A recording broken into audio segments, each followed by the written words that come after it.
Ric Prado, welcome to the show. Thank you for having me. It's a great honor. No, the honor is mine. I'm very excited to have you on the show today. But before I dig into a bunch of stuff here, when I was reading your book, Black Ops, one of the things that like popped into my head right away was you had a Walther PPK as your backup gun, and the most iconic spy of all times is James Bond, and that was his gun. Is that by accident or how did that work? Oh no, that wasn't an unauthorized carry because that's not something that we issued. But the circumstances that I was there within, and let's face it, this was early '80s. I felt that I needed. I've always believed in a backup weapon, especially when you're doing low vis stuff. And so I would wear that Walther PPK, which right now I wouldn't carry a Walther PPK if you paid me. Like you have my little Sig 365, Yep, and absolutely. it makes a great ankle gun. And I carry a 43 Glock 43. That's my appendix gun. So yeah, Okay. Yeah, I yeah, I thought of it right away, and it kind of pulled at my heartstrings a little bit because that was my first off-duty gun was a Walther PPK, and yeah, it wasn't authorized by the department, and I'm just like, well, if it saves my life or somebody else's, I don't give a shit. Who cares? You know, yeah, exactly. but I tell you what, that thing was deadly accurate. Oh my God. I had the 380. It comes in 22 and Great. 380, I have a and 380. yep. And you get a really good load in there, and it can do a lot of damage. It's the same diameter, I believe, or circumference as the 9 millimeter. It's just not as long. Right, it's a shorter cartridge. Yeah. Yeah, yeah. But it was like crazy accurate. But the drawback was you couldn't have a whole lot of bullets in that magazine, and it was kind of heavy. Yeah. Yeah. But a lot of fun. But I'd like to talk a little bit about media portrayal of the CIA. They call them CIA agents, which is incorrect, correct? Incorrect. Indeed, yes. Yeah, it should be officer, correct? Yeah, we use operations officer or case officer are the Okay. two monikers that we professionally use. For us, unlike the FBI and DEA, for us, the agents are the people that we recruit overseas to help us get the information that we need on whatever particular target we have been assigned. So what would the difference be between a case officer and what was the other? Operations officer, they're the Oh, same. okay. They're interchangeable. Oh, okay. All right. I think of, and I love, old spy novels and all that and movies and you had the cyanide capsule, like in your molar. I'm guessing that might be kind of tricky if you're eating a steak or something hard or hard candy or something, hey? Yeah, I never saw one, and I think that was very much a World War II OSS kind of Okay. Cold War stuff. Yeah, Yeah. So, the Bourne movies, there's other stuff on TV. I mean, is there any realism to any of this stuff that you see in no, theaters and TV? quite the contrary, Patrick. I would tell you, it's a perfect question because that is exactly the reason that I wrote Black Ops. It sticks in my craw that because we are a agency that works covertly, that means we cannot advertise our successes until after the fact, I'm being allowed to do with my book. Hmm. But because of that secrecy that we don't handle very well as an agency, and the fact that most people learn from headlines and from Hollywood, um, that is the norm. Most people believe that CIA officers are Jason Bourne, maniacal assassins with 17 personalities being chased by their own agency because they were doing black ops. And that our officers are these treacherous, double dealing, drug dealers. And that bothers me. And I'll tell you why it really bothers me because we're a very small agency. Hmm. We now have 139 stars on that wall, Wow. on the wall. A third of those almost is post 9/11. And several of those guys and gals there I knew personally. So I felt that I owed it to their children and grandchildren to have a source that would show really sexy operations, but realistic and done by patriots, quiet professionals. So Yeah, that's the only exposure I had. And then one of my buddies that I worked with on the job, he went through the application process and he failed the polygraph. It, and I don't think they let him know why. It was just bye, see ya, Yeah. and that was the end of it. He was a Marine, he was a good cop, and for whatever reason that day, it just didn't work out. So let's talk a little bit about vocabulary. If I'm going to be writing a book and I'm going to have some CIA stuff in there, what should, if I want to get it right, we just said, like a case agent or an operation agent, not agent, excuse me, Yeah. officer. Oh gosh, yeah, I'm saying agent. Um, but there's like, special ops, uh, special operations division. Could you kind of go over some of that with us? Yeah, I mean, first of all, yeah, we either identify ourselves as operations officer. That's the most common. The older one, but it's still used, is case officer because we are office, case have case files that we have. Those are the assets that we either trying to recruit or that we're already running, and so we first those as case files for our agents. But the agency was originally, especially while I was still in, formed in geographical areas, and then a few components that were for special tasks. So you would have an East Asia division, a Latin America division, a European division, an Africa division, East Asia, and so on and so on. Inside of that, there's the Special Activities Division. It's now called the Special Activities Center. The Special Activities Division is the paramilitary wing of the CIA. It is the Special Operations Forces of the CIA. That's how I got into the CIA because my first alma mater, which was Air Force Pararescue, is part of our Special Operations Forces community out of SOCOM. Okay. So that's how I got drafted in there. So that's the Special Activities Division is one of these different non-geographical toolbox that we have in the overall. The other big one is another one that I did half my career in is our counterterrorist center.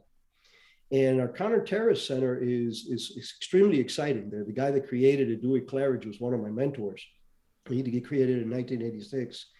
And the beauty of CTC that from the beginning, it had representation from every federal agency on the books. We had a Secret Service guy, an ATF guy, we had Hmm. diplomatic security guys, because again, we're a worldwide organization and we needed that expertise in house. Okay. Now you're saying you're talking about assets. What's an asset? An asset is an agent. An asset, Okay. it's interchangeable with an agent. And it is, again, the person that you have that you're trying to recruit. And then when you recruit them, they become an asset or become an agent. We call them developmentals until they're actually recruited. Okay. Now, like in a police department and other agencies, there's formal rank structures. Like in your book, it's like, okay, I can make a G11, then I think SIS or something like that. Mhm. What does all that mean, and what is your rank structure? Yeah, it's a government rank structure up to GS 15, and there's a correlation. At the end of the day, we're a military organization. Also, remember, we Hmm. come from the OSS World War II machine. So most of our officers get hired in as maybe GS 10s kind of thing, GS 9, GS 10s. They go through training, they get their 10 or 11, but they equate. A GS 11 is like a second lieutenant. A GS 12 is like a first lieutenant, a captain will be, and so on and so on. A GS 15 is the equivalent of a colonel. Okay. I retired as an SIS 2, Senior Intelligence Service 2, which is our equivalent of a two-star general, a major general. Wow, that's cool. Okay.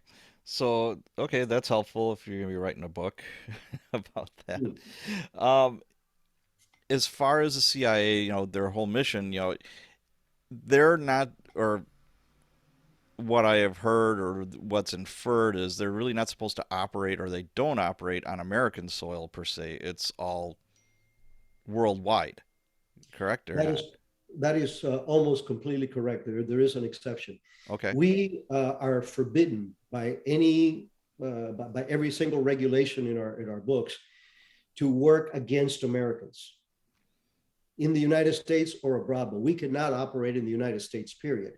The one exception is we do work with Americans who are volunteers, Hmm. people that have special access. They may be a very efficient, what do you call it, businessman, Okay. or a doctor that travels internationally or something like Mm. that, has a natural access to areas that we don't. They may be going to these areas where we're not welcome, but because they're with some other organization or another way of life, they can give us on the ground information and provide that.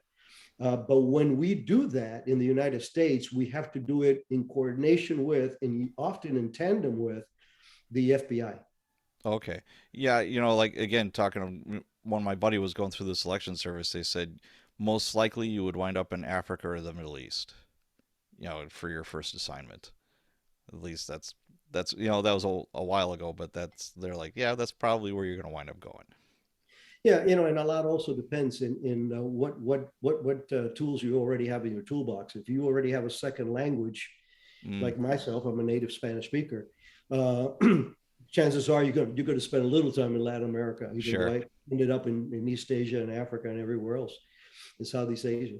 But yeah, that is pretty much the norm. Those are the harder tours. And usually we love having former military and former police officers go to those places because they have a little more experience on the grittiness of the world out there. Sure. They can come across as a little bit more than food. Hey, how many languages do you speak? I'm a native Spanish speaker, and I am a native English speaker now by education. That's my second language, but it's my dominant language. I think in English. Okay. I also studied a foreign East Asia language that they don't allow me to say for some stupidity. I did that. I studied for 14 months and I got a 2 level in that. And unfortunately, most of it is gone because I haven't used it much. But Sure. and I got a bit of Italian and that kind of stuff. So, if you're an agent and you're going to be going like to say Korea or Japan or something like that, and you have to learn the language, what's the quickest, most efficient way of learning a language? Or how do We you have our guys do own that? programs. Yeah, we have our own in-house programs, and agency operations officers will not be sent to a country where they don't have at least a 3 level capability with the language. Especially if you're still undercover, you're still trying to recruit. For us, if you're working in Italy, or if you're working in Thailand, or if you're working in Japan, or if you're working in the Philippines, you have to have some command of the language, because how are you going to recruit somebody if you can't communicate? Right, right. Afghanistan and Iraq were the anomalies, where we actually had what we call Terps, interpreters, we call them Right. Terps, and they rode along with us. But that's the exception. That is a war zone thing only. Wow. Now, my style of interviewing is I jump around a lot, so please bear with me. Let's go back in time here. Back when you were in Cuba, what's some of your earliest memories as a kid growing up in Cuba? You know, I'm a firm believer that God puts a path in front of us that we're supposed to take, um, but He also kind of forges your mettle along the way so you can succeed if you're honest to your quest. And my very first experience, I was 7 or 8 years old. I lived in the foothills of one of the mountain ranges that harbored a lot of the Castro's guerrillas, and it was a sizable town. And there was a police garrison there, and there was a small army garrison, but mostly police. And my town was hit several times. Well, this was probably the second time. Well, it was the second time that it was hit, and these were harassments. So the third one was when they took it over. But they hit my town. My mom and dad were out to dinner, and I was with a 16-year-old nanny taking care of me. And of course, I hear this ruckus out there, and I went out to the window. I opened up the window. It's a glass jealousy window, and I'm looking out, and there's a firefight going on, and I'm just enthralled, right? So you're 7 years Well, old in the middle of a firefight. yeah. Well, what I did not know though was that right behind, underneath the parapet of the window that I was at, there was a gorilla with a fully automatic weapon, Oh, and all wow. of a sudden he pops up and lets out two huge bursts of automatic fire, and my mouth opened, my eyes twinked, and my adrenaline was going, and then the nanny grabbed me by the neck and rubbed brought me back to the middle of the house and made me swear that I wouldn't tell my parents, Oh, which I did, sure. which I didn't. So that I think that that was the beginning of. I mean, I was already, my dad was a cowboy when before he got married. So guns and horses was something that I grew up with. Yeah. And so for me, this was all fascinating. However, what really was, what really is tattooed in my brain is the consequences post Castro taking over. How quickly communism was declared, and how quickly the oppression, the the lack of tolerance for any opposition parties, the violent aspects of it, um, that happened very. The confiscation of property that was immediate. 6 months after Castro took over, my dad's little coffee roasting business was taken over, and so was every other private enterprise in Cuba. Uh, the persecution was there in school right after Castro took over. And again, now I'm 8 or 9 years old, 8 years old, and I would go to school and they're telling us, if your parents speak ill of the revolution or of Fidel Castro, it is your duty to report them to the authorities. This kind of brainwashing was instant. Wow. Yeah, yeah. And going back to the firefight when you were 7, wasn't it Che Guevara that was, or his people that were doing that? Yeah, I believe that Che Guevara was reported to have been in the Escambray Mountains at that time. And I see college kids walking around with Che t-shirts, and I'm like, do you even know what you're wearing? Do you even know how many people this? He was an asshole. He was not a nice guy, and it blows my mind. I've had that conversation. I've actually confronted in a friendly way, Right. because most of them do it out of ignorance. But yeah, it sticks in my craw because not only was Che Guevara a failed guerrilla, and he proved that in Bolivia, well, or we proved it for him. He was a murderer. One of the things that is attributed to Che Guevara after the revolution is they would take political prisoners and tie them up to a pole, three of them. And he, in the afternoon, would come out with a pistol, and sometimes the gun went click, and sometimes the gun went boom, and he thought that was hilarious. Oh God. And can you imagine the terror? It's like playing Russian roulette with three bullets already in the gun. Oh my So yeah, God. Yeah. That. Wow. Yeah. It blows my mind again. I see these college kids, they're all Bernie Bros wearing their Che t-shirts, and I'm just like, man, you're clueless. You truly have no idea what the big bad world is all about. But whatever. especially in our country here, because we don't know how good we have it.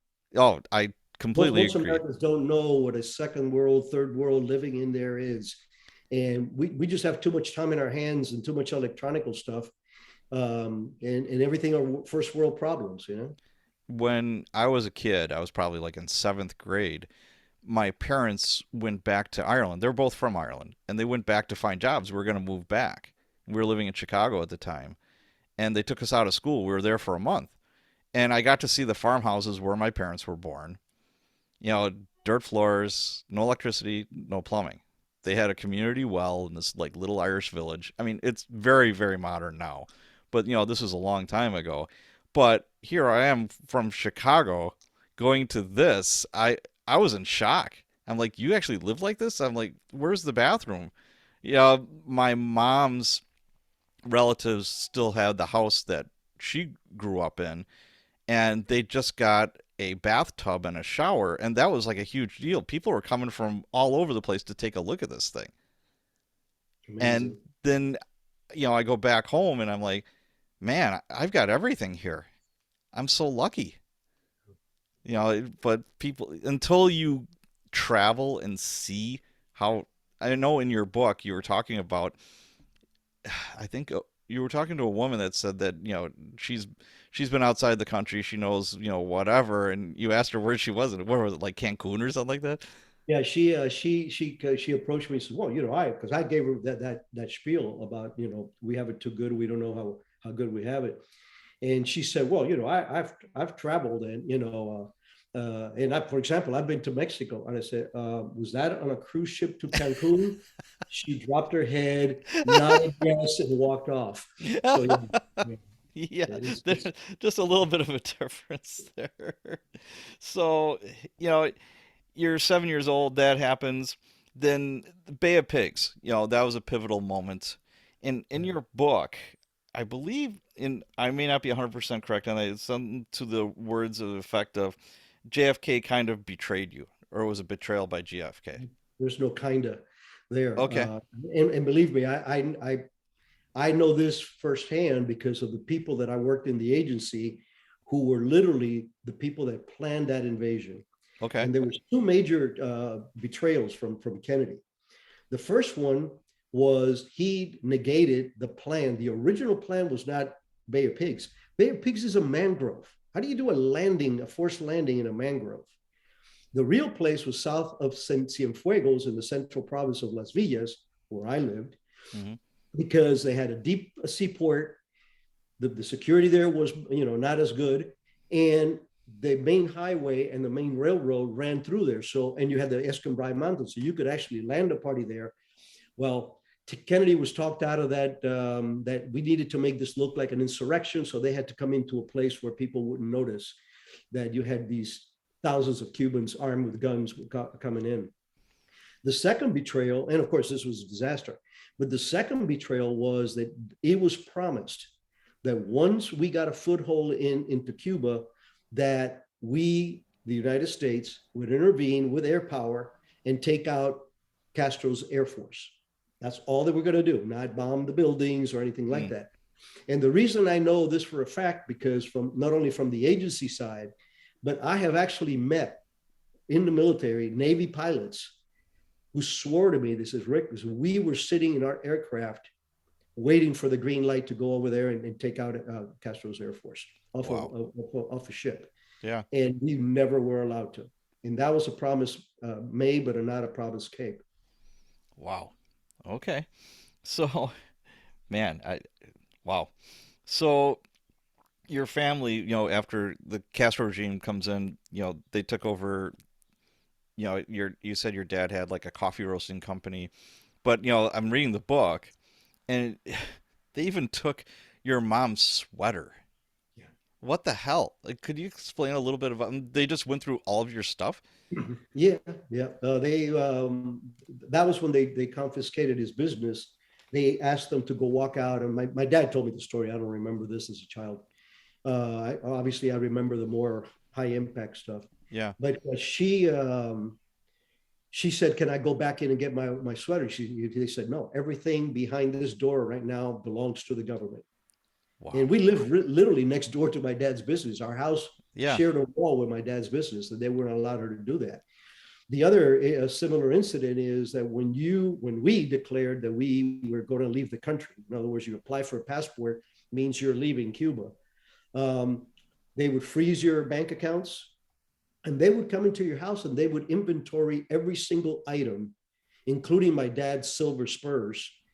And when you were about to leave, a second inventory was made, and there better be nothing missing or you're not leaving. Wow. God, damn. That's incredible.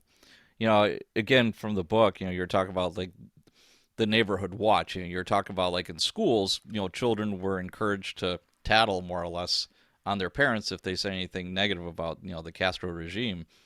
And you said like there's in neighborhood watches in the United States is looking out for bad guys like burglars or people breaking into cars, that kind of thing. It, it was a little bit different in Cuba, right? Yeah, their quote unquote neighborhood watch was they would assign every city block would have a person, well, would have a couple of people that would have to take turns monitoring what people was doing and looking for suspicious meetings or people leaving after hours or people trying to smuggle stuff in or out of their house. And they kept a notebook that, once a week they were audited by the local, G2 thug, and to make sure that you were doing your job of spying on your own neighbors. And that was throughout the whole island, Wow. So you're including in yeah. so you're in school and they must have seen your intelligence, or maybe you had a very high IQ, but you were heading. Your parents kind of got on the down low information that you were going to be heading off to Moscow for like re-education or training?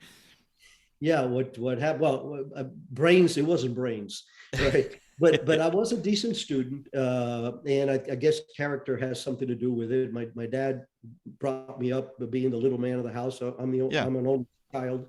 We I have no brothers or sisters. So I used to go to school in Santa Clara, a private school, and my uncle was one of the professors in that school. Now he was a communist. He was a declared communist. Okay. But luckily, blood is a little thicker than politics. Okay. And it was his familial duty because his wife was my godmother, my mom's sister. And he came to my dad and he told him, he says, look, I don't know if this is ever going to be activated, but there's a list in the school that we've been told to, in your son's name is on that list.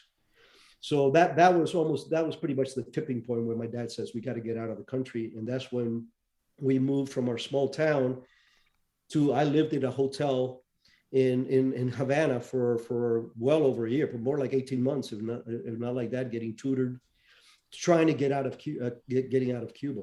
Wow.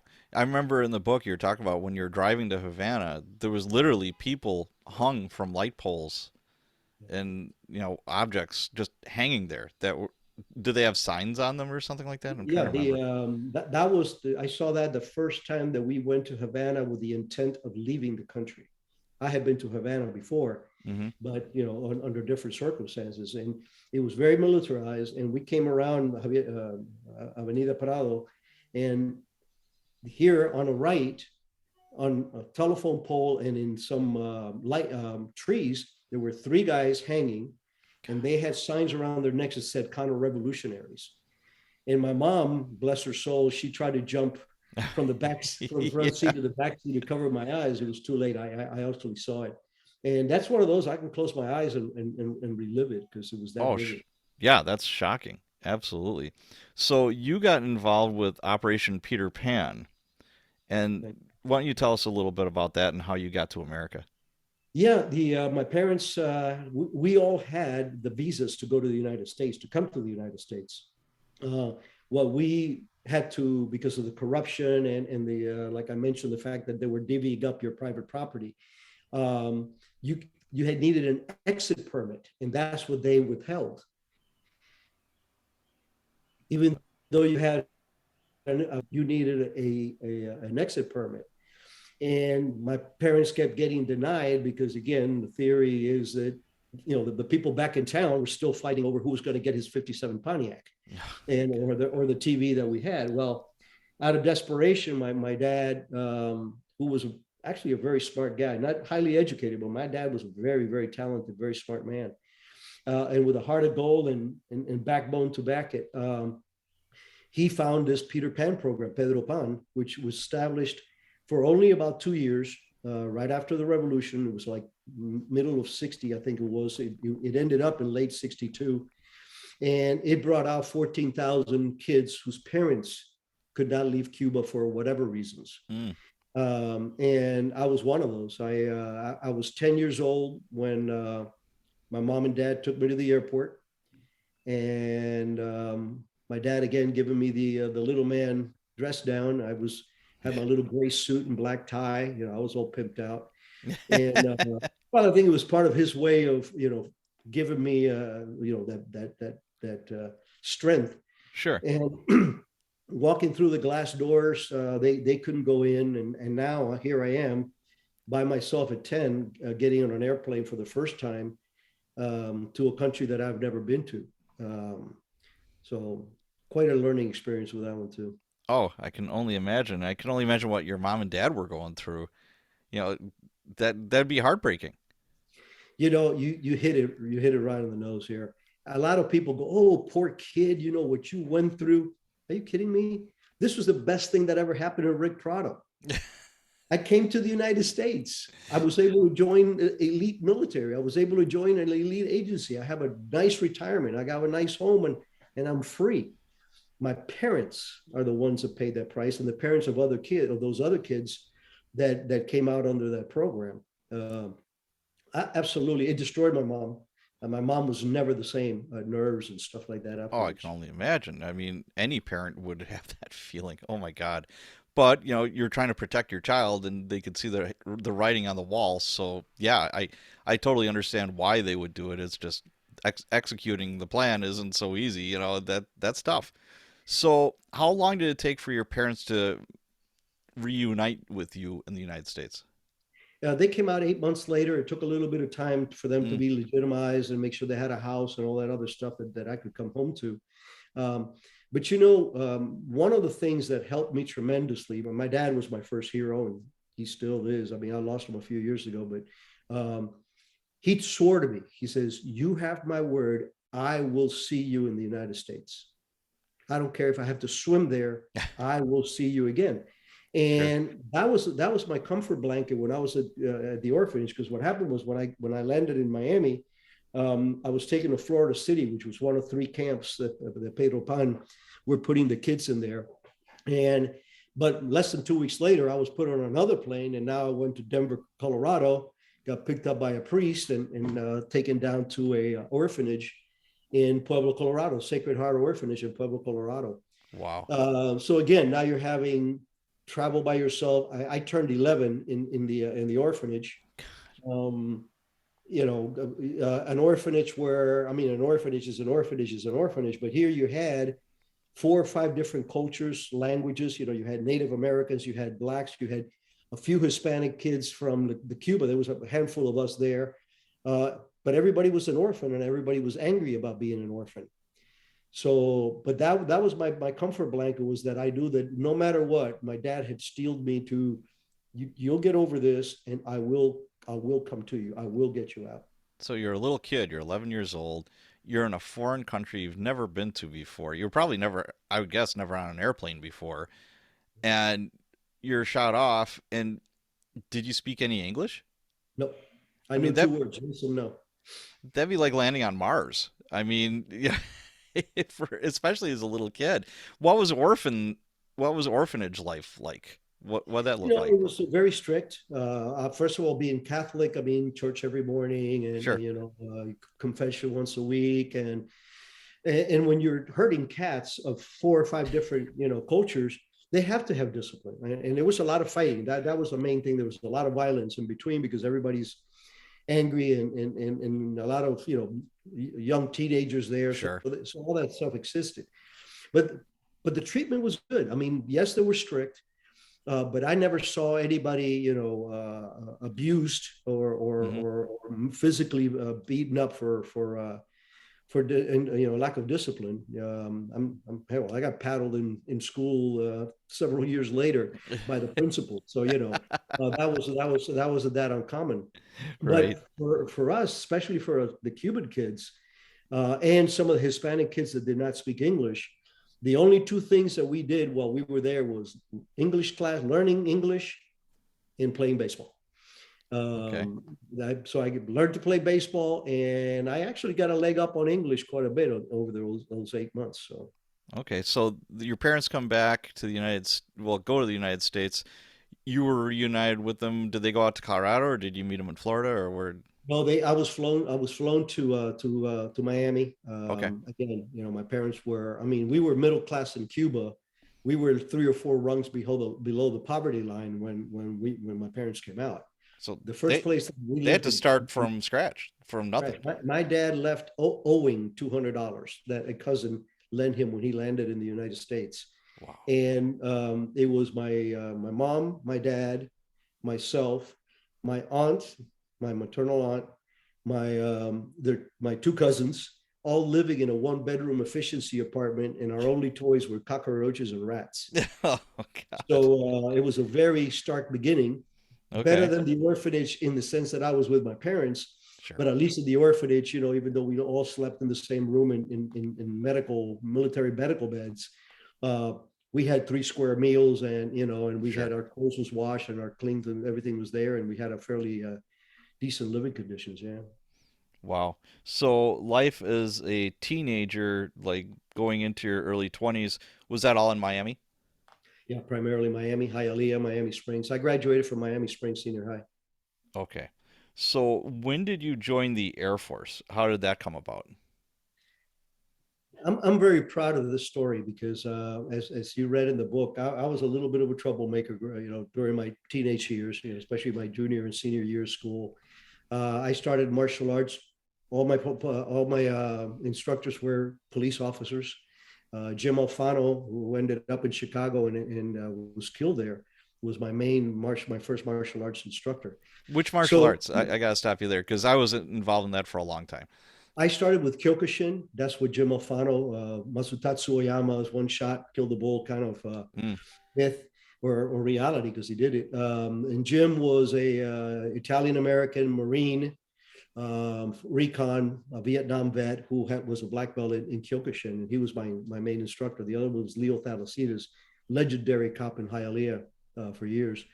And yeah, that was for us. The group that I gravitated to was more of the tough kids. We were all yeah, into lifting weights, martial arts. We weren't doing drugs. That was one of the good things about it. Everybody was smoking pot, but we wanted to be, fit and fighting. And sure. so mainly our thing was, just fighting each other and fighting other groups and all this kind of stuff. Uh, so I was a little bit off the rails there for a while. But a side note that is very applicable because you're a police officer. The difference is, even though we thought that we were badasses, the one thought that never would cross any of our minds was to mouth off to a cop. It Because just you get didn't happen. We knew that was the written rule. You can be a jerk, but if you're in front of a police officer, you will not mouth off because you're going to get a clipping, oh and then yeah. they're going to take you home, and your dad's going to give you a clipping. So, but what happened was I graduated from high school and I had decent grades. I actually had pretty decent grades. Bad conduct, it was one of these B Mm, student, but with, okay. uh, a less than stellar conduct. And I was in Miami-Dade Junior College, my first semester. And the hippies declared that the next day, we're going to take down the American flag and burn it. And I said, no, they're not. So I called four or five of my homies from school and said, "Hey guys, I need some backup because this ain't gonna happen." So it was about 20 hippies, 5 or 6 of us, and it wasn't a fair fight for them. We went through them like butter, but the funny thing is, when I looked up to that flag waving in the blue sky, was the first time in my whole life that I felt good about fighting something. That changed my life. And 4 months later, I met a pararescueman who was in school, Mm, taking some classes that we coincided with. And that's when I started developing my debt of honor to this country, that I needed to serve this country because I hadn't sacrificed to come to this country. My parents did. And my parents were the ones that sacrificed to stay in this country, becoming residents as soon as we were legally able to, and becoming citizens the same way. But that's when I realized that I had a debt of honor, and I wanted my goal was to go to Vietnam to fight for my country. sure. And pararescue, for those that don't know, is like I said, it's one of our special operations forces. It's the pipeline is well over a year. Attrition rate, like with all special operations, is 80%. So yeah, I thought I was a tough kid until I got to pararescue. Yeah, they're called the PJs, the PJs. pararescues. And my son's in the army, and I worked with some guys that were in the Air Force, and they talked about, very affectionately, the PJs. That's along the same lines as Green Berets, SEALs. It's in that same like universe, I guess is the best way to put it. And one of the gals that I interviewed on my podcast, she lives in Alaska, in a very remote place in Alaska, and you get around by plane. In the wintertime, you have skis on the plane. In the summer, you've got pontoons, and you land and take off on the lake. And her husband was in the plane, and he was a very accomplished pilot, and the engine just quit. So he went down into some trees, and the PJs actually rescued him. Yep. And Parker, I she's knew I like, knew that was coming. yeah, Yeah. This happen very often. And you're absolutely right. We are part of Special Operations Command, and that is Marine Raiders, Green Berets, SEALs, combat controllers, Air Force. and Air Force pararescue. So the big difference between everything else is the main priority and job of pararescue is to extricate our soldiers behind enemy lines, from behind enemy lines. Mm-hmm. There's a movie called The Last Full Measure, which very well documents a pararescueman who died saving dozens of Army guys who had just walked into a buzzsaw. So our job, yes, we do the mountain climbing, we do the skydiving, we do the shooting, we do the scuba, we do all that stuff. But our mission is to get our guys out of trouble. And in Iraq, a lot of the kinetic teams that we had going in that were Delta and all these guys would have a PJ with them because they could fight, but they could fix you up. Yeah, because aren't you all paramedics? Absolutely. As a matter Yeah. of fact, when I came out of pararescue training, I was already an EMT2 equivalent. Okay. Okay. So you joined the PJs. How long were you in the Air Force? I did 8 years total in the reserves and active. The first 2 years were active. Okay. The problem was, by the time I got my beautiful maroon beret, which you can see back here, very proudly displayed, Sure. Vietnam, it was early 1973.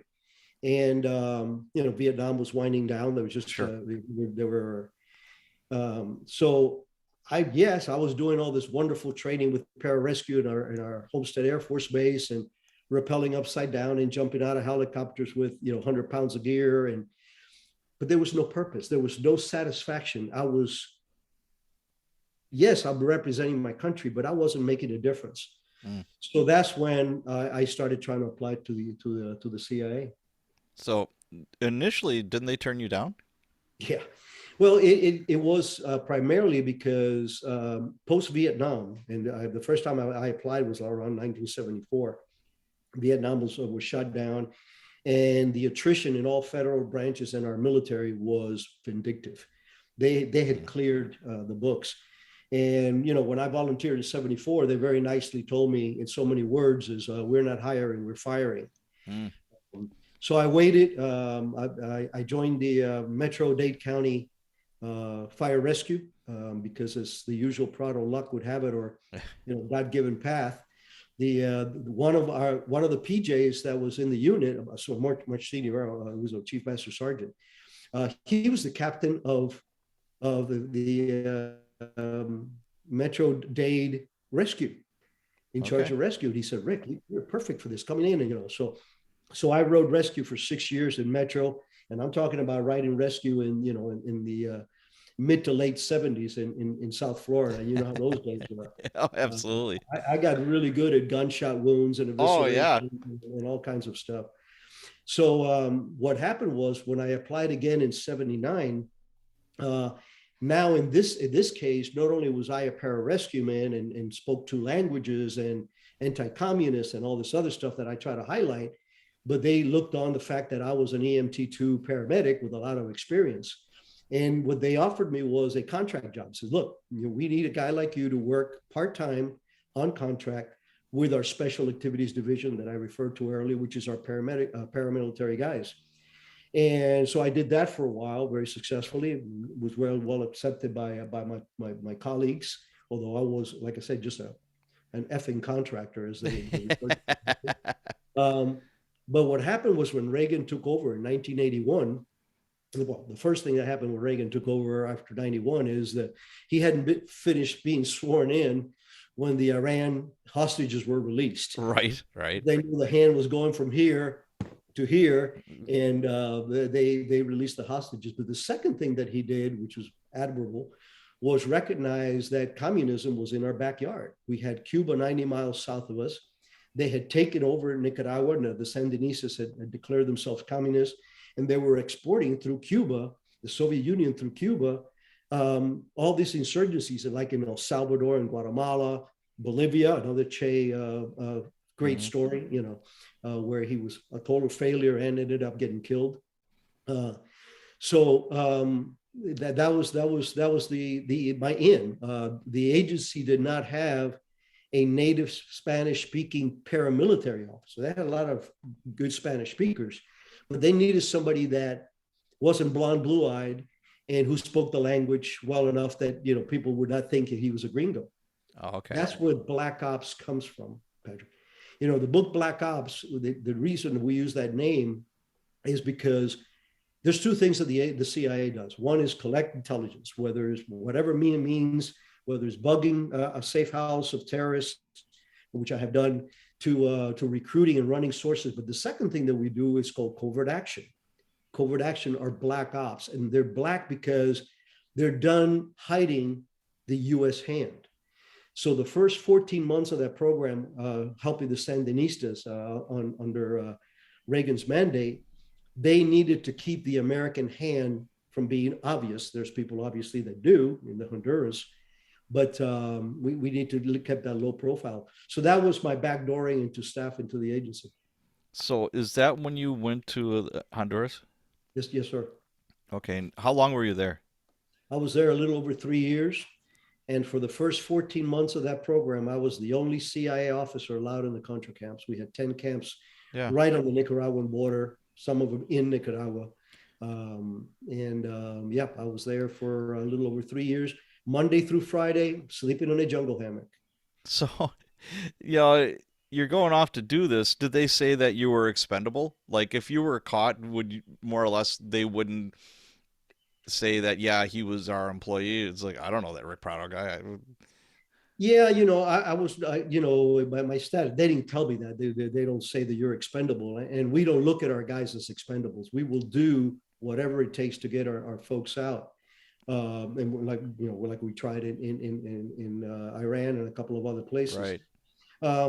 But obviously, the idea was for me not to be recognizable as an American. And, if I did come in harm's way, and I mean, there was at least 3 times when I was in the camps where we got in firefights with the Sandinistas taking shots at us because it's their territory too. I mean, this is no man's land. Right. There's no fence dividing Nicaragua from, in the Mosquitia, at least you had the Coco River, but none of that counts. So So, you're going off to do this. Where were you? Like, how old were you when this happened? I About. was 29, 30-ish, más o menos. I Okay. turned 30 there for sure. I was very fit. I was still, in the active reserves. And as a paramedic, I needed to, but the only training that I brought to Honduras was my street savvy, my language skills, and my paramilitary skills from pararescue. I No. had no training whatsoever. I was issued alias documentation. I was there as Major Alex Mendez, working for the Hondurans. I was a Honduran Yeah. major, quote Okay. unquote. And I had no training. I had a very good boss that mentored me every day along the way. And so it was definitely fast and fire OJT. So, what? You're 30 years old or 29 years old. Were you married? Did you have like a steady girlfriend? Why would you I tell was them? recently divorced. Yeah, I was recently divorced from my Okay. first marriage. I had a little girl, Okay. uh, which again was a very painful period for me, but at the Sure. same time fortuitous because if I would still been married, happily married, I don't know that I would have taken these kind of jobs. Yeah, I don't I know how you probably, could. Yeah. probably would have anyway. But the point is that I was, single and free to mingle and full of piss and vinegar. And this was very therapeutic for me because I was an angry young man during that period post my Were you able to tell anybody, like including your parents, where you were going or what you were going to do? No, I would not. My parents knew that I was going to be overseas, and they knew that I was working with a U.S. entity. I made it look like it was more military than anything else because that they understood. Mm-hmm. They knew it wasn't pararescue, but they knew. But I couldn't tell my parents until after came out of Honduras, is when I was able to tell my parents. And Wow. obviously, my kids would never know until they became of a certain age that they could understand what I was trying to tell them and the sensitivity of what I was telling them. Right. So life in the jungle, obviously, you said you were in firefights, you slept in a hammock Monday through Friday. Where did you go like on weekends? Or did you go I anywhere went different? back to Tegucigalpa, which was home. My wife, my current wife of 40 years, We got married in '82, and I brought her to Honduras. Had her first son, was made there. He was born in Miami, but he was made in Okay. Honduras. So Friday nights I would come back late into town, and I would spend Saturday and Sunday. Then 4:30 in the morning on Monday, I would be going to the airport, the Air Force base there, to catch one of my rides over to the camps, and I would do 2 camps a week because I would go there, train them, give them intelligence, gather their intelligence, train them on everything from RPG sevens, head speed and timing on a 50 cal, patrolling, secure communications, intelligence, and everything else. I was the only guy doing that for those first 14 months. So when you're in the jungle, could you kind of paint a picture? What was life like from the time you like woke up in the morning to when you went to your hammock to go to bed? Well, let me put it to you in terms that you will understand because I highlighted it to you. I would have loved to have had a place like I had when I first came to the United States with my roaches and rats rather than scorpions and snakes.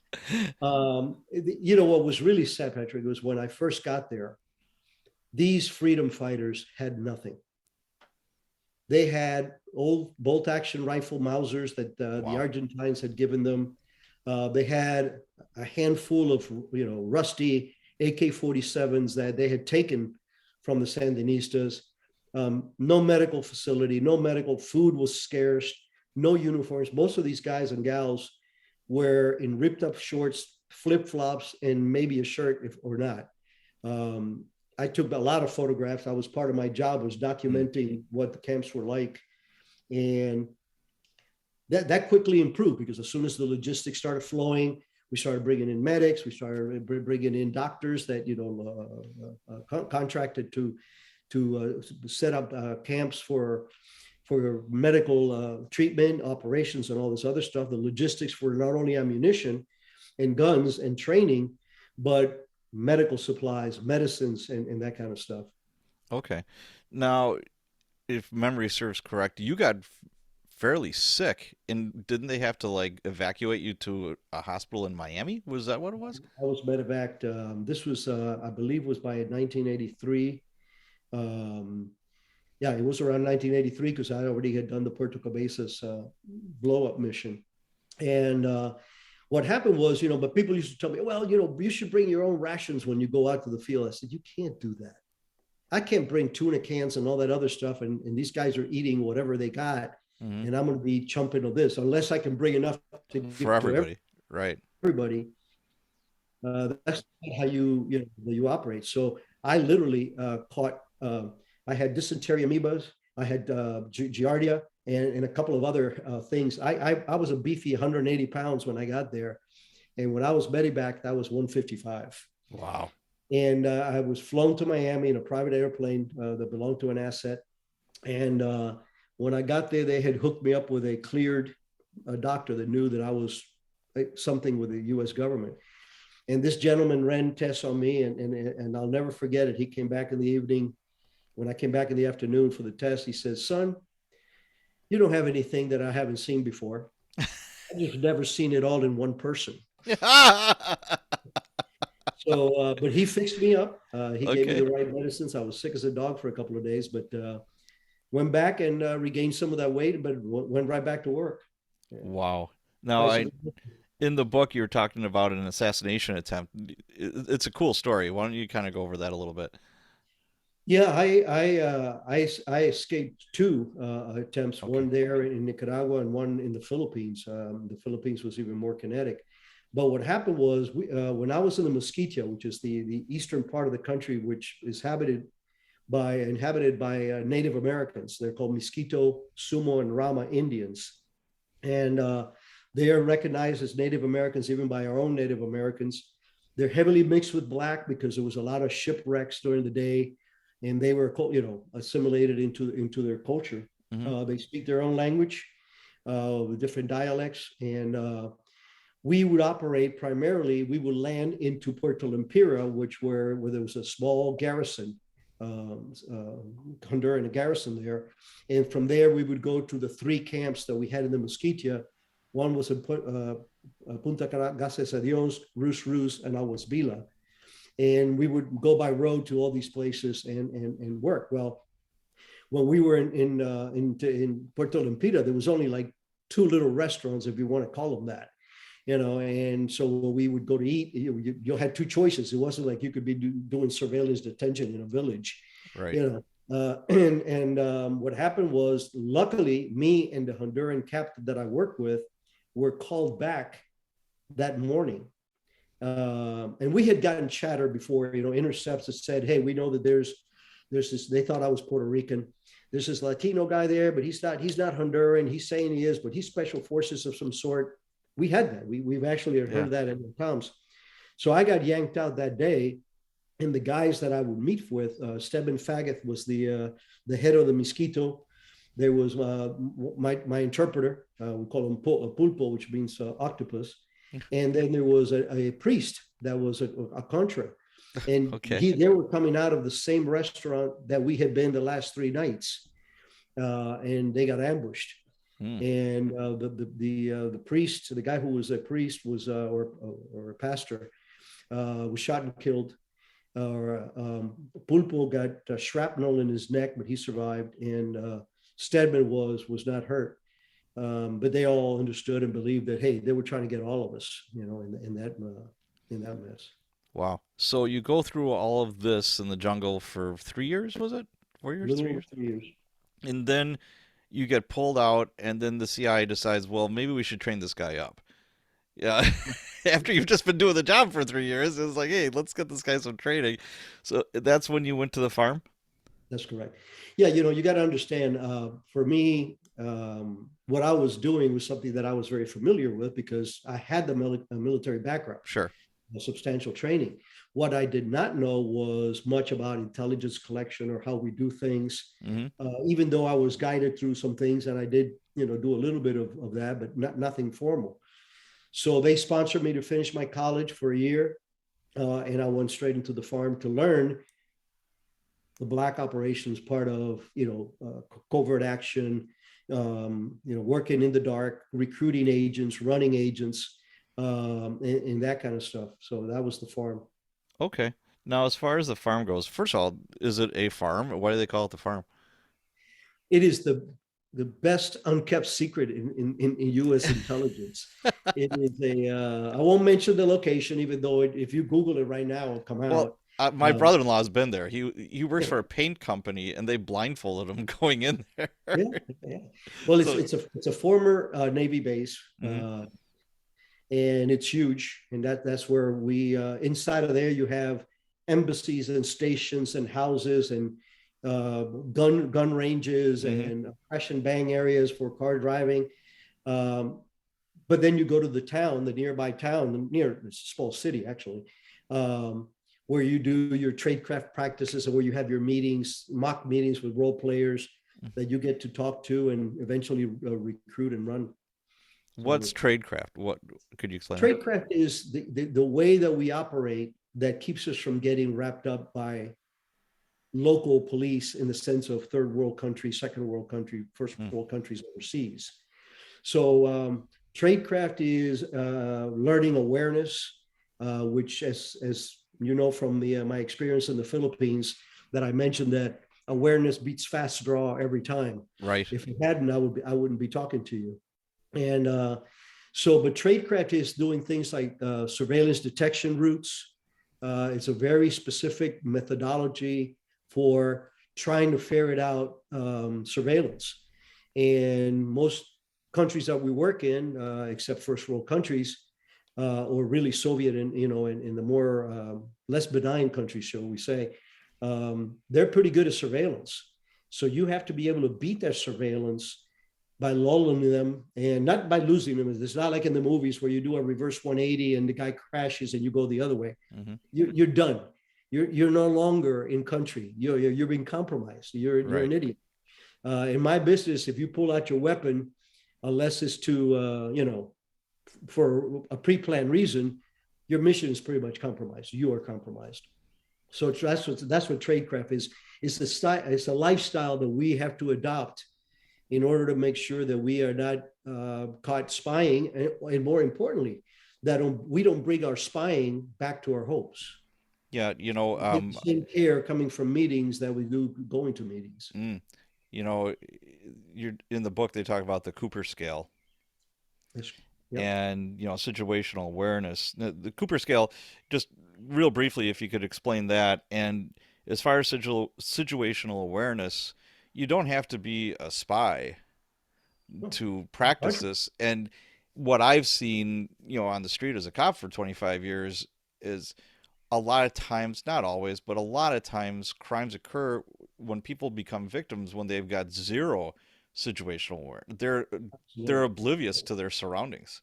Firm believer of that, and it's something that I preach to our soft, and it's something that my kids grew up with. My kids, their heads always on a swivel. They all carry, they're all trained, and everything else. Both my boys are military, and but yeah, the Cooper colors, which I'm a firm believer in. Colonel Cooper was a Marine, Korea vet that came up with the first really good look at tactical handgunning, gunfighting, and that's what he called it. It's gunfighting. It ain't shooting; it's gunfighting. So he had these four colors: white, yellow, orange, and red.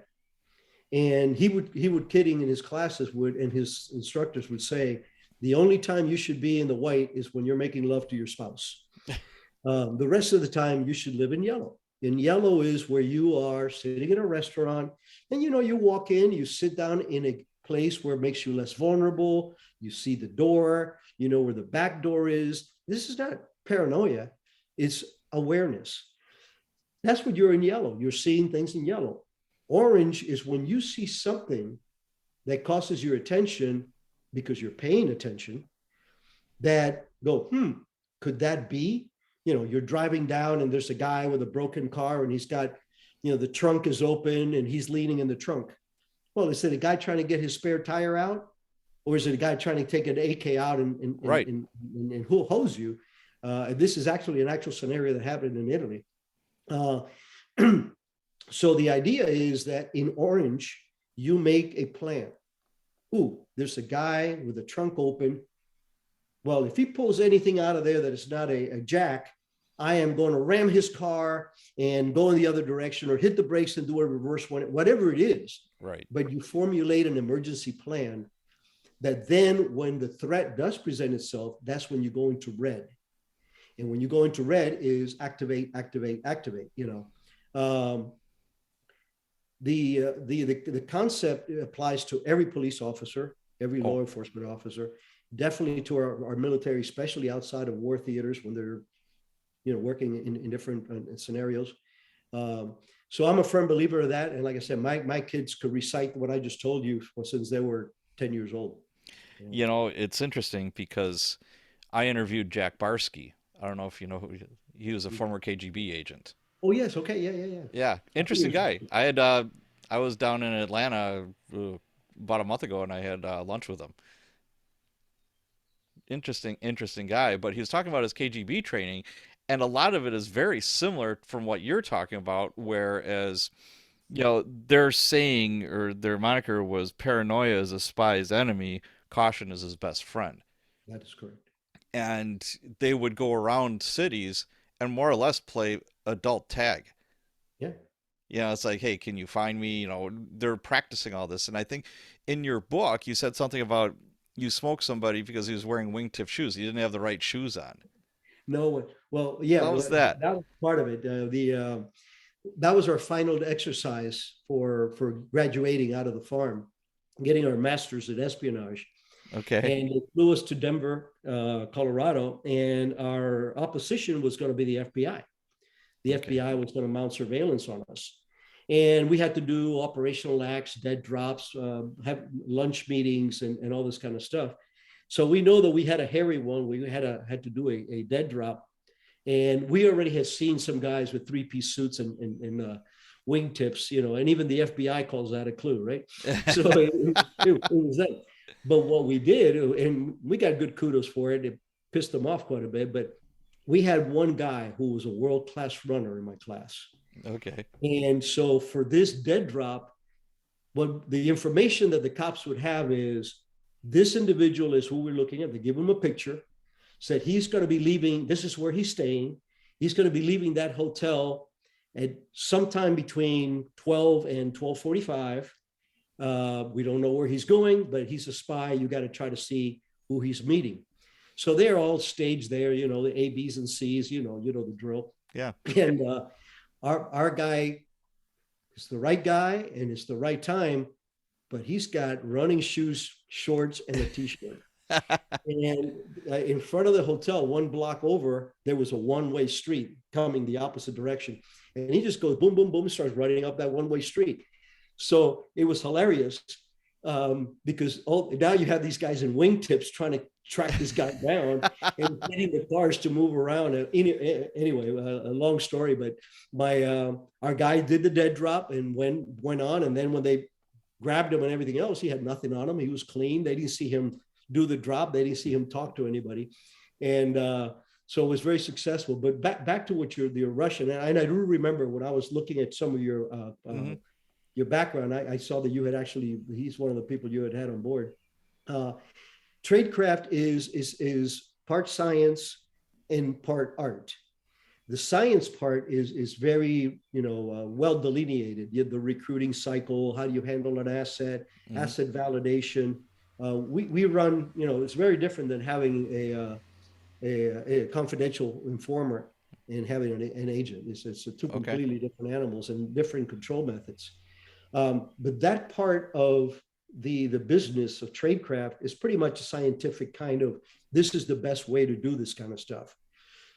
The implementation part is where the art form comes in, because now you have to make decisions and you have to deal with people depending on what clues and cues you have in front of you. And that takes an artistic aspect to recruiting and to running agents. You have to be, yes, that this is the pattern, but you got to be watching this individual and seeing that an anomaly. I recruited and handled terrorists, real terrorists in Latin America. The guys from one of the worst, there was a Maoist insurgency terrorist group that was narco affiliated in South America. And imagine sitting across in a car in the dark with this guy, and debriefing him and, Sure. and giving him taskings. And, if he was compromised by his guys, all they had to do is say, we're going to kill you unless you take us to the next meeting. So that's the part that you go from the science into the other aspects of the craft. Yeah, one of my friends, we're talking over beers and cigars one night, solving world problems as we did it on the regular. And he's like, I don't understand people wearing flip-flops, especially like guys, if you're not at the beach. He said it takes away all of your fight or flight. Absolutely. That's what we're talking about, like situational awareness and all that. If you don't have like the basic stuff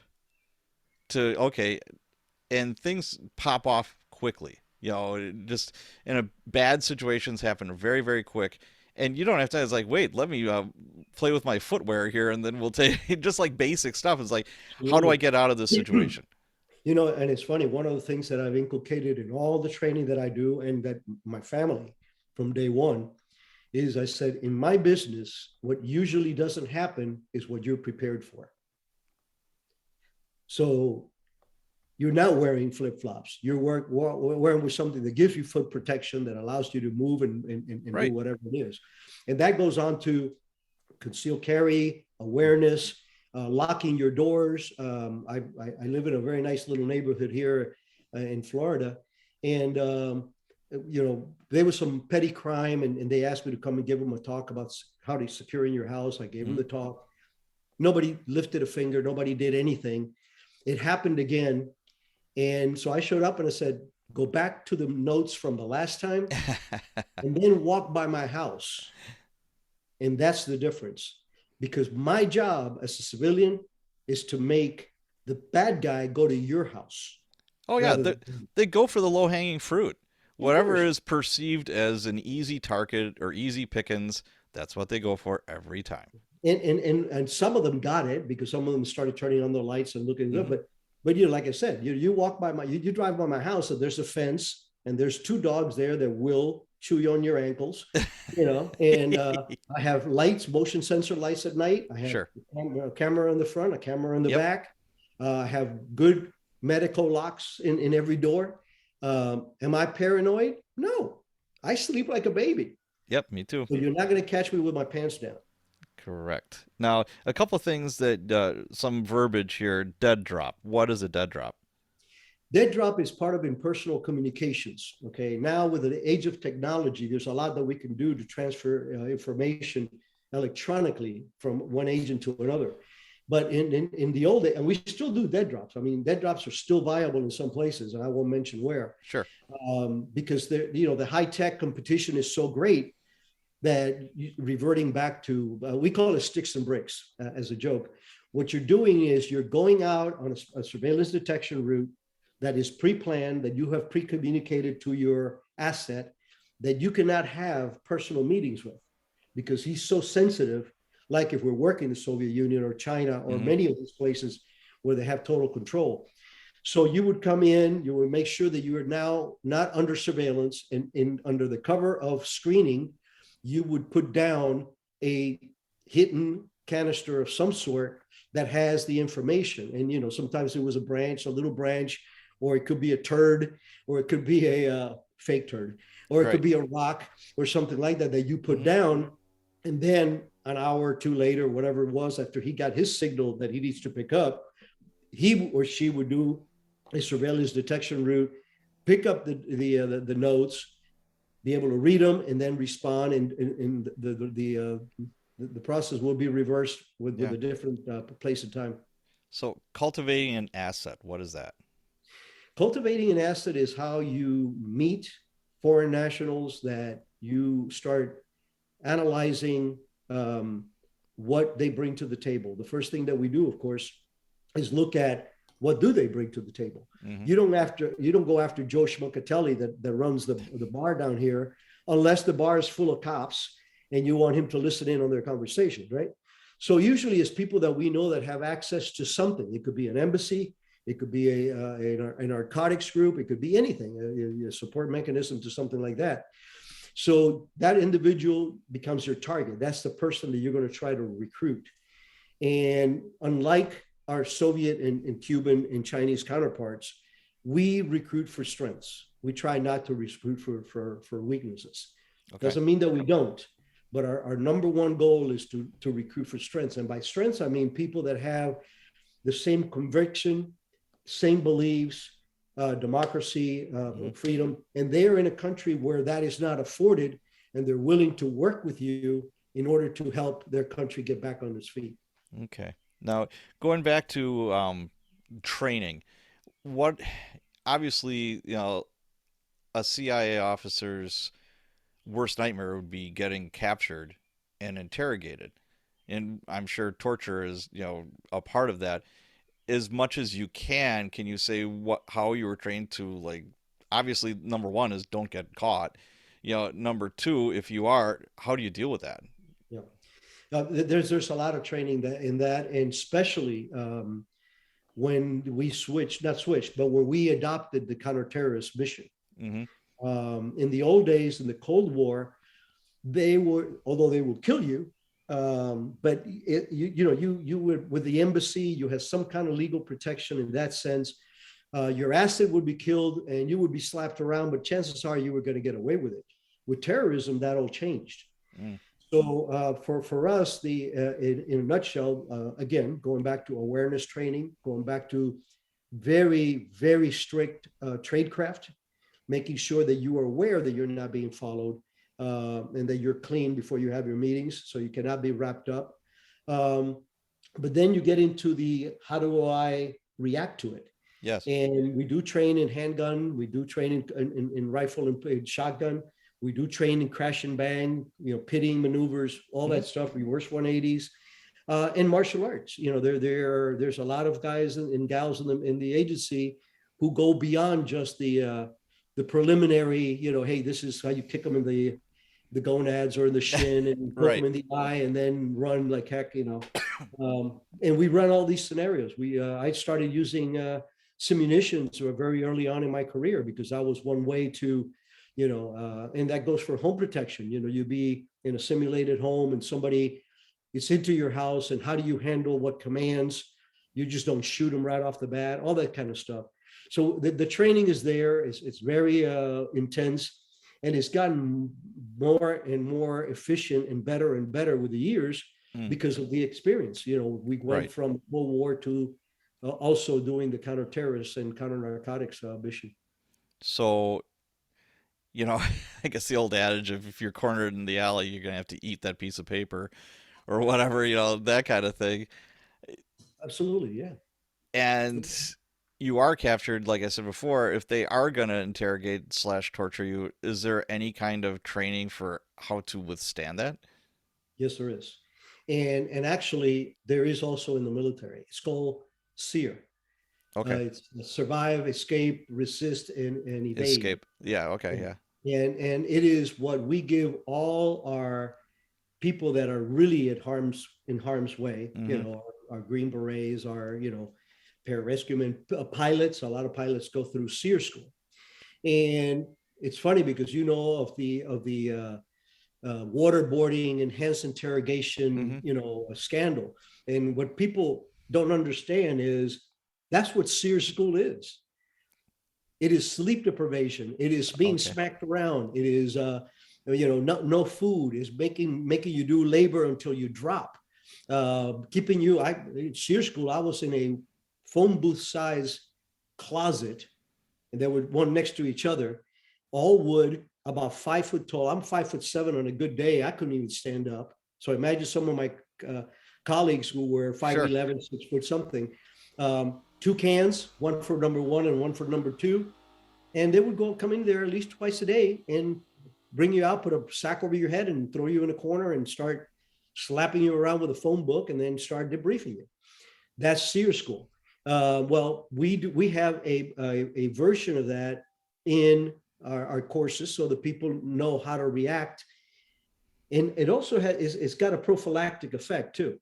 When you go through that kind of training, it's like note to self: don't get captured. Yeah, Don't cut corners in your trade craft. right. Don't forget to bring your spare magazine. You're not food. You got to come back because you don't want to have to go through this for real. So that training is there as part of the paramilitary training that every operations officer in the agency gets. I didn't have to go through it because I was already a paramilitary Mm. officer and already been through SEER school. So I just went through the tradecraft recruit portion of the farm. So, as far as training you to deal with like the pain of, getting slapped around or getting waterboarded or any of that kind, how are you supposed to defeat that? Well, I mean, it's the will to live. It's the will to fight back. You guys live this every day. You leave your house, and no matter, I will do whatever I have to do to survive and come home to my family. Absolutely. That is tattooed in our brains, and it is in your Hmm. fraternities also. I've worked with law enforcement for a long time. I've been deputized twice before, working with the departments that I was helping because of some of the stuff that I can bring to the table. Yeah. Part of the training is learning that you don't have the limits that you think that you have. You can go without sleep and without food and pooping in a bucket, for a lot longer than you would imagine. Um, so it's that kind of training. It steels you for the experience. But I Okay. think that one of the biggest things is it acts as a prophylactic because you don't want to be in that situation. So you don't want to get lazy or stupid, and get in that situation. Okay. All right. Let's switch gears here. 9/11. Where were you and what were you doing when that occurred? Yeah, well, we all know where we were at that moment. Yeah, absolutely. I had come back from Shangri-La, which was in the book is a radical Muslim country in Africa, well, mostly all black. And I was the chief of station there, the head of the CIA office there in that particular place, which I am not allowed to name, so we call it Shangri-La in the book. Right. Um, and I had already been awarded the job of chief of operations to the counterterrorist center in CIA, which I took over in early May of 2001. Uh, so again, I'm chief of operations for all operations being done from the counterterrorist center, which by that time was 500 people strong, if not more, um, when 9/11 actually happened. Now, the thing is, and this is what people do not understand, you do because you guys do intelligence collection for your own purposes. You know, a lot of people think it's like in the movies that you have this beautiful puzzle that you have all the parts for, and you have a picture of what it's supposed to look like, and you go, oh, Eureka, it is a bird or is a cat, whatever. Intelligence is nothing like that.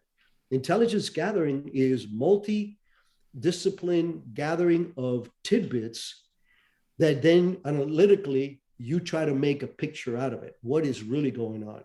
And, you know, infiltrating a street gang like a MS-13 for you guys is no picnic, because these guys know each other since kids.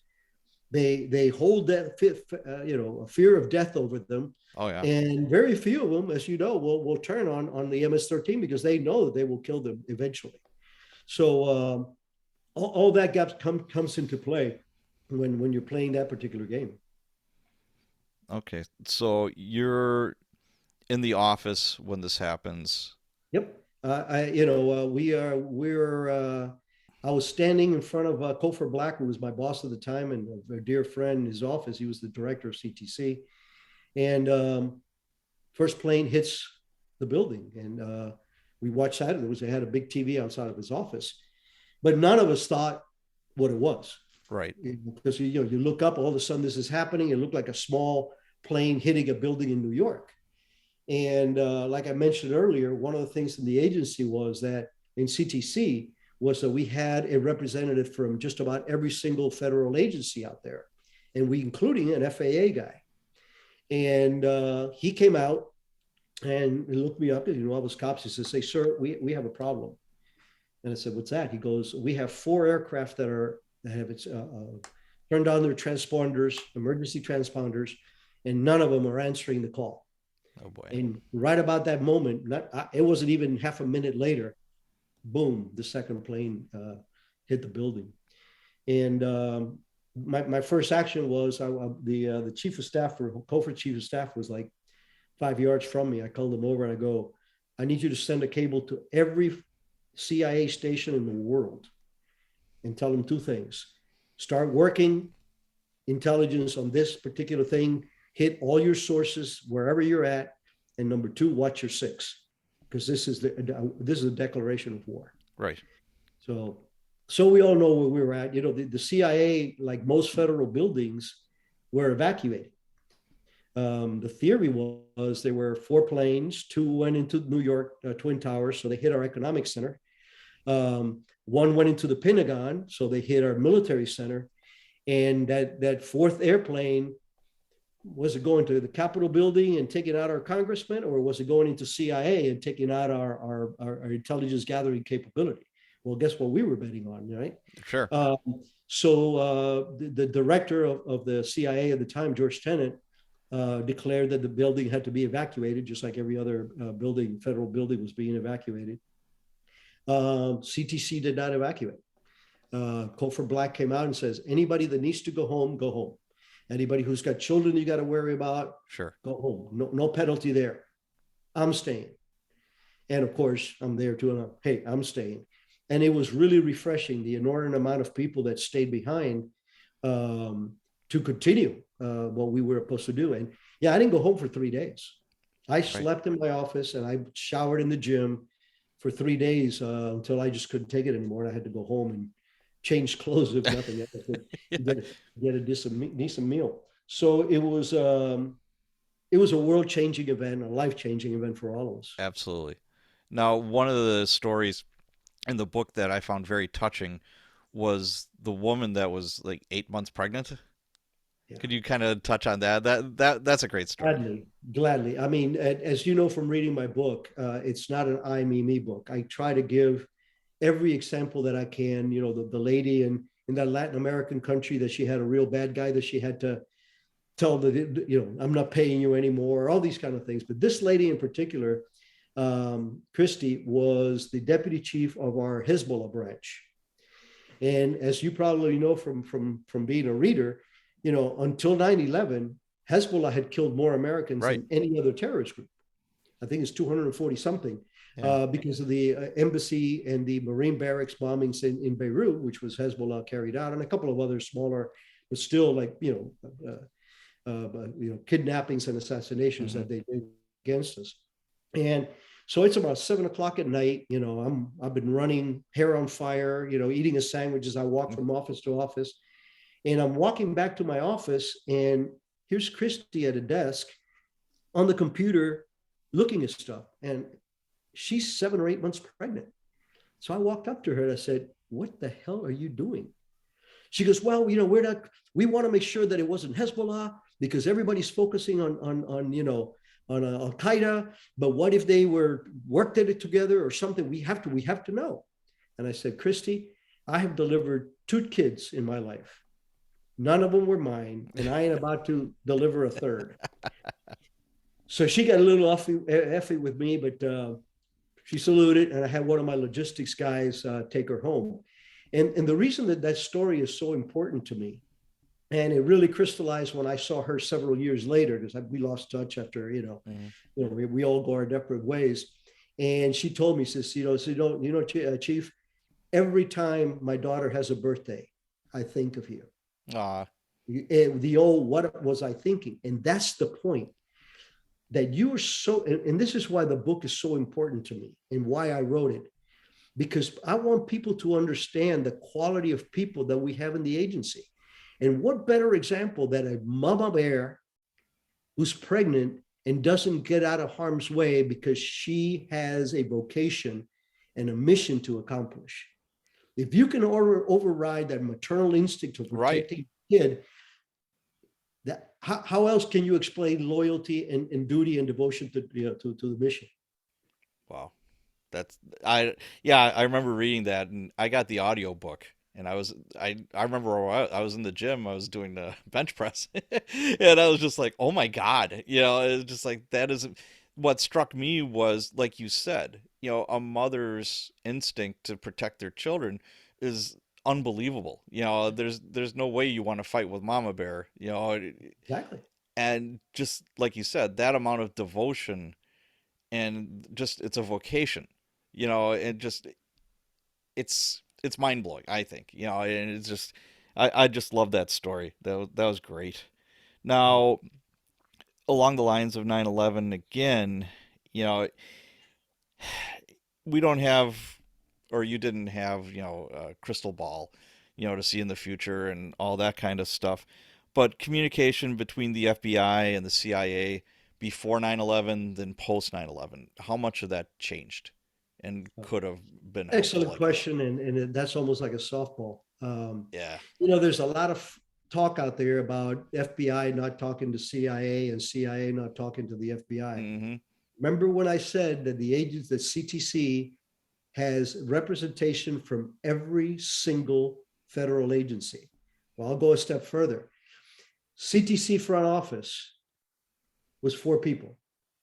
Cofer Black, director of the Counterterrorism Center.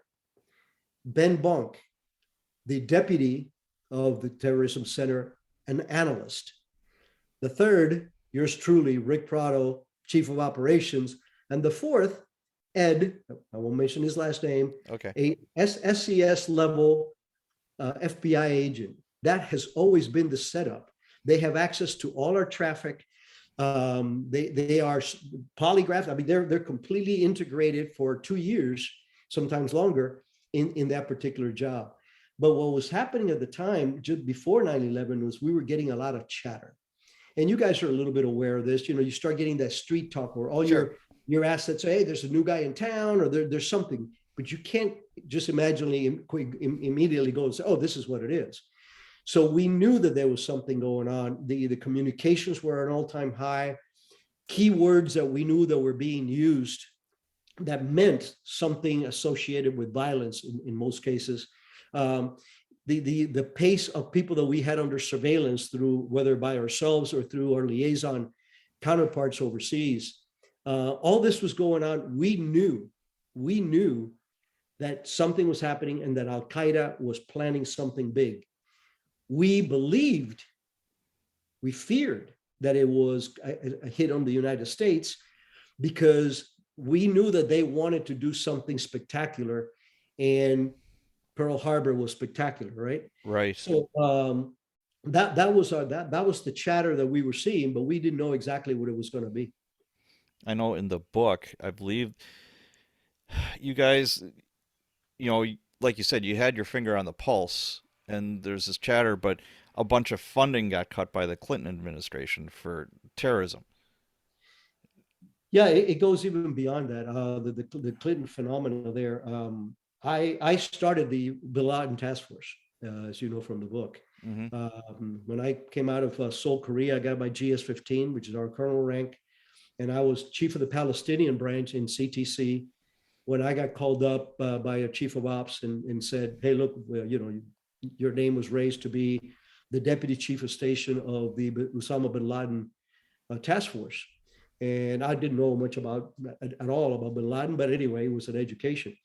So I'm very, very familiar with the early effort that the agency had with Osama bin Laden. And here's the catch. We started that task force, I think it was January 1996. By the end of that year, we had tenfold the amount of information and intelligence on bin Laden that we had before the task force. And Cofer Black, who was, eventually my boss, Cofer Black was the chief of station in Khartoum, Sudan, which is where bin Laden was hanging out. Mm. Cofer being a very aggressive guy, and like I said, he's one of my favorite bosses ever. He had a guy there by the name of Billy Waugh. And Billy Waugh has been a friend of mine for 33 years, but he is a legendary Vietnam Green Beret, Mac V SOG, first skydive into North Korea, the whole nine yards, Yeah. 8 Purple Hearts. Wow. He's that kind of a guy. Well, he was the head of surveillance for the station in Khartoum. And he would be trying to track, different bad guys. And he had eyes on bin Laden every single day. He used to run by bin Laden's compound before daylight. And he had established a little safe house hide point that the first photographs that were ever taken by the CIA of bin Laden, it was Billy Waugh. And what Billy started reporting, because he is an elite, seasoned operator, he knew what the security was of the bin Laden, how soft it was. Yeah, he had some badasses in there. All of these guys were Mujahideen fresh out of Afghanistan. Right. But they were not PSD. They were not, personnel security detail of any kind. So he came up. He kept saying, "Guys, we can take this guy out like this." And I don't mean just shoot him, although I'm willing to do that, he said. Sure. But if we bring an A team, a couple of A teams in here, or a Delta Force team in here, or a SEAL Team 6 for him, we can snag this guy, take him out of the country, bring him to justice, and we wouldn't even take a hit. Billy Waugh, well, like I said, he's a very dear friend of mine. He has told me at least 12 times in our life where he says, "Rick," says, "I got so close to him once that I could have killed him with a pencil." And you know what? Billy Waugh could kill you with a pencil. So the point is, though, that here we were proposing this to our agency. Our agency was raising it above, and we never got the traction. We never got the political will to allow us to neutralize bin Laden in 1996, 1997. You know your history.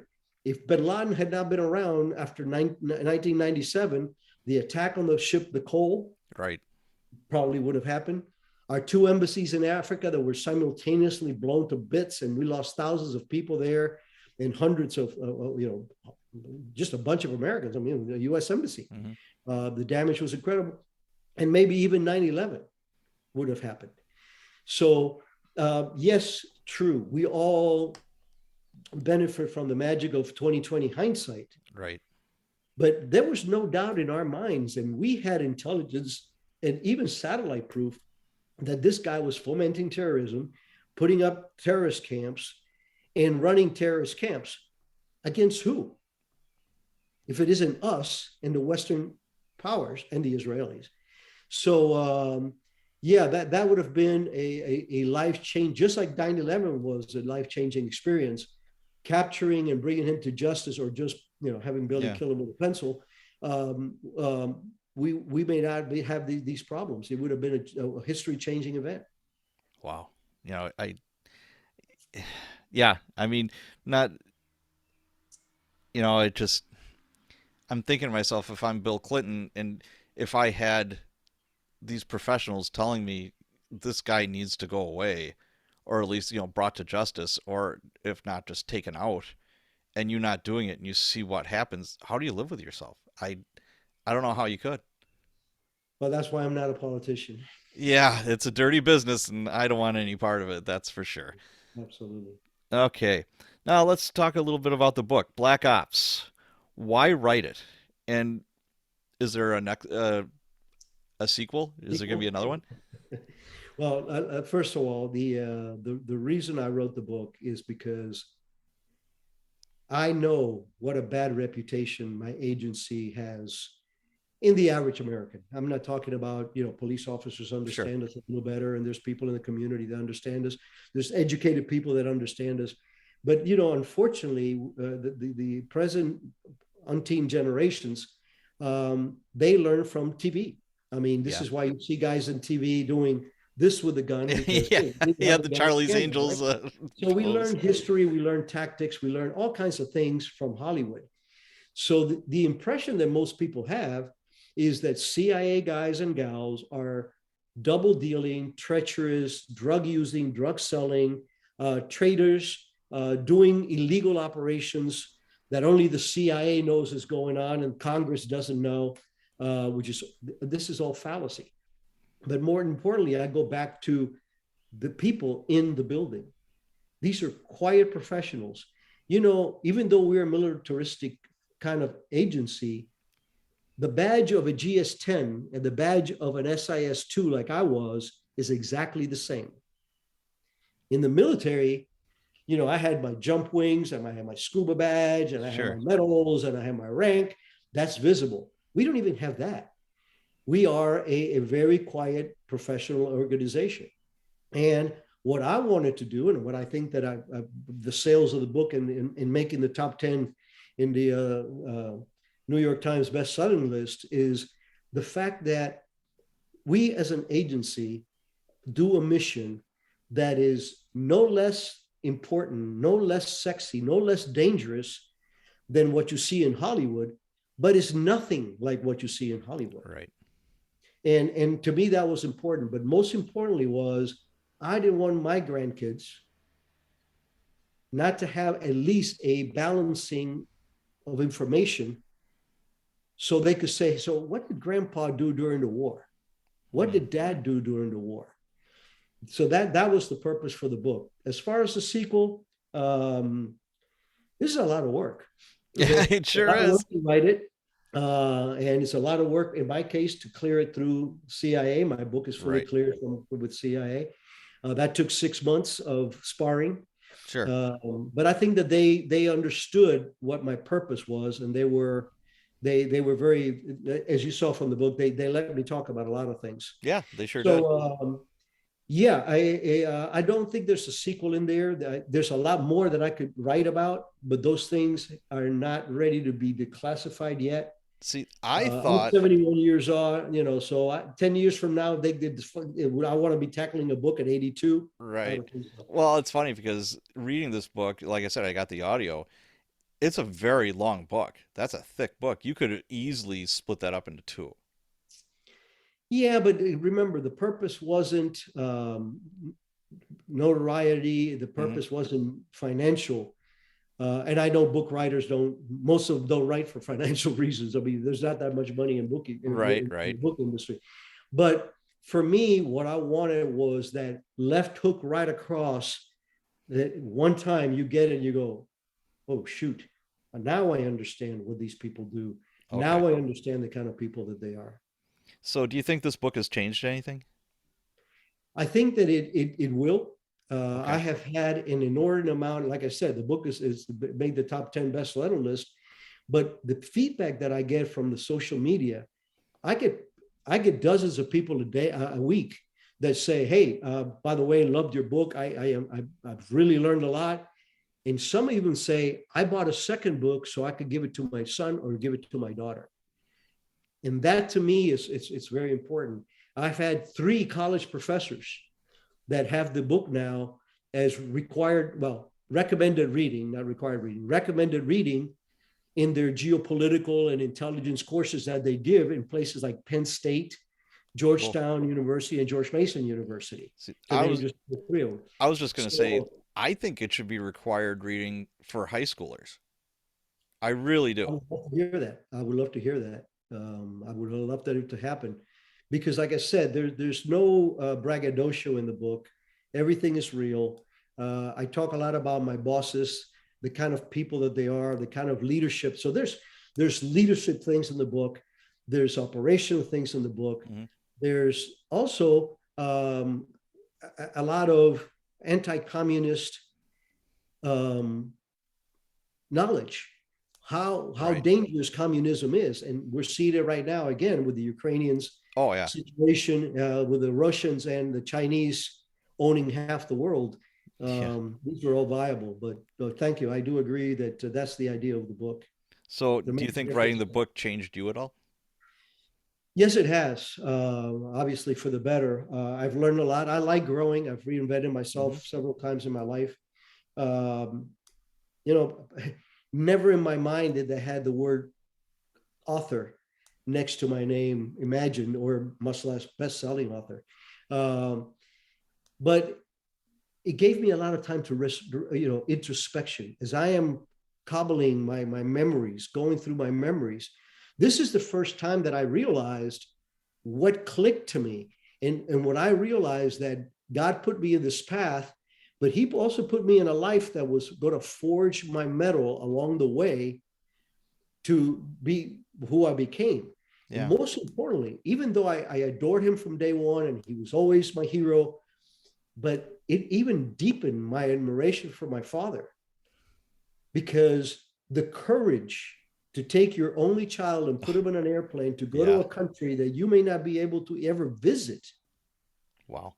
not for economic reasons, but for no other reason that you don't want your only child to grow up under the yoke of communism. Wow. That in itself is a learning lesson that steals me. Yeah.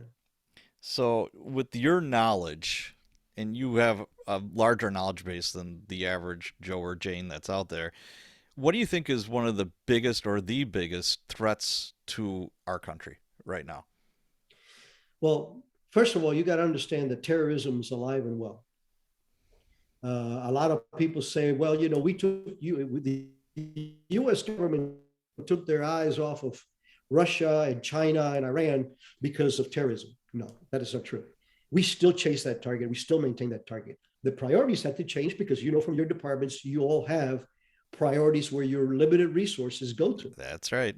And what I try to explain to the layman, not to you, you know, terrorism is like getting shot.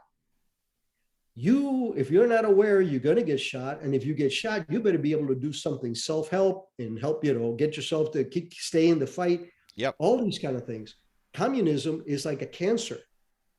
Well, for that you have a little more time and more research and more operational, whether it's medical or tactical, that you can target. But it is very important to realize that both threats are alive and well. And the Ukraine thing has highlighted the Russian capability for what they're doing. But we knew that. I mean, come on, who was surprised that Putin went into Ukraine? The first thing that he said when he took over was, "I will reconstitute the Soviet Union to its glory." In communism, that only means one thing: Yeah. rape, pillage, and plunder. Take over the country next to you, enslave it, and move on to the next one that's on the next border. So I think that our biggest threat remains terrorism. I think that is a very big threat. Um, but the communism is like I said, like a cancer, and it's working in our country and in Western cultures because we are gravitating towards this idea of utopic socialism Right. where everything is really free. I mean, I can have free education. You know what my sons call free education? The GI Bill. Yeah. Mine Okay. too. Yep. Yeah, exactly. So, that socialism, this socialist tendencies of in far left political points of view of defunding the police and not giving people punishment for major crimes committed, all these kind of things. Can you imagine if how happy the Russians and the Chinese are that we're succumbing to that kind of propaganda and that kind of brainwashing? We're doing it to ourselves. We're saving them the money because that's what intelligence Right. agents do. They undermine enemy countries. So for us, the threat of communism is very real because look at our backyard. Putin used the excuse of the Ukraine being a satellite of the West to attack it.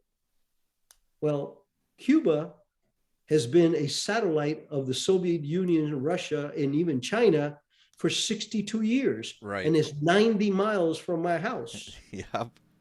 So if that's and if you go south, you got Mexico's got major problems, not communism so much, the terrorism and the narcotics, but Nicaragua is back to being a communist country, fully on board with the Cuba. Venezuela is a communist country, Right. the biggest oil producer in this hemisphere, in competition with Brazil. And we're not doing anything about this backyard of ours. We're not securing our home where all these insidious things can come in and are coming in, as you very well know. Oh yeah. Interesting. I know in the book you, and I'm paraphrasing, I'm sure, you said something about like socialism is the mask of communism. Yeah, socialism is the mask that There we go. communism wears to lure you into its lair and eat your freedom. Patrick, can I take a 2-minute break? Because I really just have to Absolutely. do. I'm sorry, but I'll No, give you all. you know, to totally change subject here, a big part of your life has been physical. PJs, being an officer in the jungle, all this other stuff. What did you do to keep in good shape? I mean, you're not exactly a 20 something year old and you're still, and you look like you're in great shape. What do you do? Well, good genes help. I mean, but I've been very disciplined all my life because, pararescue was a very demanding, profession. And for that, I had to eat right and work out right and continue that. And I have never not worked out in my life, no matter even 9/11. I would go to the gym, do a 15-minute workout and take a shower and come back up if that's what I needed. So I think it's that investment. It has worked for me. I'm 71 years old. I still ride horses, ride my motorcycle, but I work out at least 5 days a week. What kind of workout do you do? I do light weights, Hmm. mostly dumbbells, just a lot of repetition. I got a lot of injuries. I've had 2 neck surgeries, Yeah. from skydiving and all this. Um, I do body weight exercises like Mm. push-ups and that Yeah. kind of stuff. Um, Aerobically, I just walk a lot. I used to run until about 3 years ago. My feet started giving me problems, and they're Okay. doing great, but I don't want to. Yeah. And then I do a lot of martial arts stuff. I have a bob in my garage, Okay. a body bag, Yeah. humanoid looking thing, as you guys use it. Sure. And twice a week, I'm kicking it, punching it, and shooting it. I actually wear my laser pistol, Oh yeah. and when I'm running out of breath, I will come up and do contact drills or whatever. So that helps with the aerobic, and it is partially discipline, but it's been a way of life for me. For me, it's not hard work. Right. I actually hurt more when I don't exercise, and that's the That's what I truth. that's what I tell my wife. It's like if I miss a workout, I'm sore. It's like you're sore after a workout, but it's just a different kind of sore. And I'm Construct miserable if I'm not working out. exactly. It's a constructive sore versus Yes. you're letting the rust catch you. What kind of bikes do you ride? You said you got a motorcycle? I've been riding since 1972 motorcycles since I joined pararescue. Um, I presently have a 2012 Fat Girl Harley Davidson. Oh, what? Well, the real name is Fat Boy Low, but there's a Yeah. joke that I don't like fat boys, so the joke is I Fat. always Fat Girl Low. But yeah, the correct nomenclature is Fat Boy Low, and I had a vintage bike that I sold after I had a knee injury, and I Yeah. sold that one because it was too rough of a bike to ride. It's a 1942 World War II WLA that we had rebuilt. It was Oh, very is that nice. cool? Yeah, see, I, Yeah. I love motorcycles. I've been riding since I was 16. All right. And What do you yeah, got? I've got a 17 Street Bob. Nice. And I Nice. just, oh, I love it. That's the closest you can come to flying without being an airplane or a superhero, I think. Yeah, exactly. I don't ride in traffic. I usually ride with a couple of my buddies, but Yep. going out on those open roads or Oh, beach roads and stuff like that is it's the just best. it's therapeutic. Yeah, It's zen-like, really. Like it you is. said, It it's really like is. meditation almost. I think It is. It I is. love it. So let's see here. I think it was either in a interview that I listened to or it's in the book. You said you don't believe in hyphens. Like you'd be like, I'm an Irish American. No, you're an American. You're a Cuban American. No, you're an American. My kids grew up very carefully saying that they were Americans of Cuban descent. Sure. Me, I am an American who happened to have been a Cuban born. That those are my roots. I'm very proud of it. Right. But in the old days, I used to tell all the folks, I said, if we go to war with Cuba, I'll shoot Cubans because this is my country. I am very proud of it. I would have loved to have been of age that I could have fought and defended Cuba, because I do believe in freedom and I definitely don't Right. like communism. I know what that monster is like. But my kids were brought up, and it's not a negative, a derogatory thing to be hyphenated. It's just that for me, it takes away the prioritization of a title. Hmm. What title do you want to be known as? A Cuban who came to America or an American? No, I want to be known as an American. I want my loyalties to be unquestionably that of an American who happens to have Cuban roots. I speak Spanish. I love salsa, dancing salsa with my wife. I love Cuban food. I love Sure. rum, you know. But I'm an American. So Absolutely. that's the hyphenation part. Yeah, I think we should focus more on being Americans I than that we are these 1%, 3% different issues that right. Uh, yeah, It's interesting to me because you're not the first person that I've run into that says that, and almost everyone that has that feeling is an immigrant from somewhere else. yes. That's a very proud American Not citizen. surprised at all. Not You know, surprised. that's and again, both my parents are from Ireland and they became American citizens, and they were super proud of that. They don't call themselves Irish American or Scottish American or whatever. It's no, we're Americans with the heritage. It's Yeah, like I'm not yeah. going to forget my past or my roots, but yeah, I love this country and this is home. There is no other home. So your You and I wife, both have dedicated a career yeah, to proving that. So I'm very, very absolutely. proud of that. So your wife, you've been married for over 40 years. And she was with you through thick and thin, obviously, through your career. And in the book, I remember you had something in there about she was like getting a dinner party ready. There was some kind of ruse you guys were doing. She actually has done two operations that they allowed me to work on. There was something else that she helped us with that they didn't allow me to write about. And Okay. actually, I don't even think that I included it. But the first one was my wife is also Cuban born. Hmm. So I had that advantage that she lived communism even longer than I did because she came out when she was 14. Okay. She's younger than I am by several years, but still, she was a cognizant kid. She was in her teens when she left Cuba. Yeah. And so she lived the communist. They saw what it did to her family, did to her dad, the separation, the destruction. So I had a willing partner. He wasn't somebody who just, I don't know why Rick is this way. No, she understood Yeah. that I had a mission, even though she doesn't know the details. My wife is doing the audiobook and she's now learning 80% of what she didn't know Oh, wow. for the first Okay. time. So, but she did do a couple of things for us. I mean, she had her clearances because she worked in the station as a, as an assistant writing or whatever. Mm-hmm. And but there was one in the book where she actually had to be an interpreter for a very good friend of mine who was one of our best polygraphers to polygraph a group of individuals that on a project that we were in. Okay. So we're in a small country, we're in a small capital, and everybody knows each other, and here we are as diplomats. And from polygraphs, especially when you're doing overseas, it's covertly, you have to have a hotel room or a safe house or Mm-hmm. something like that.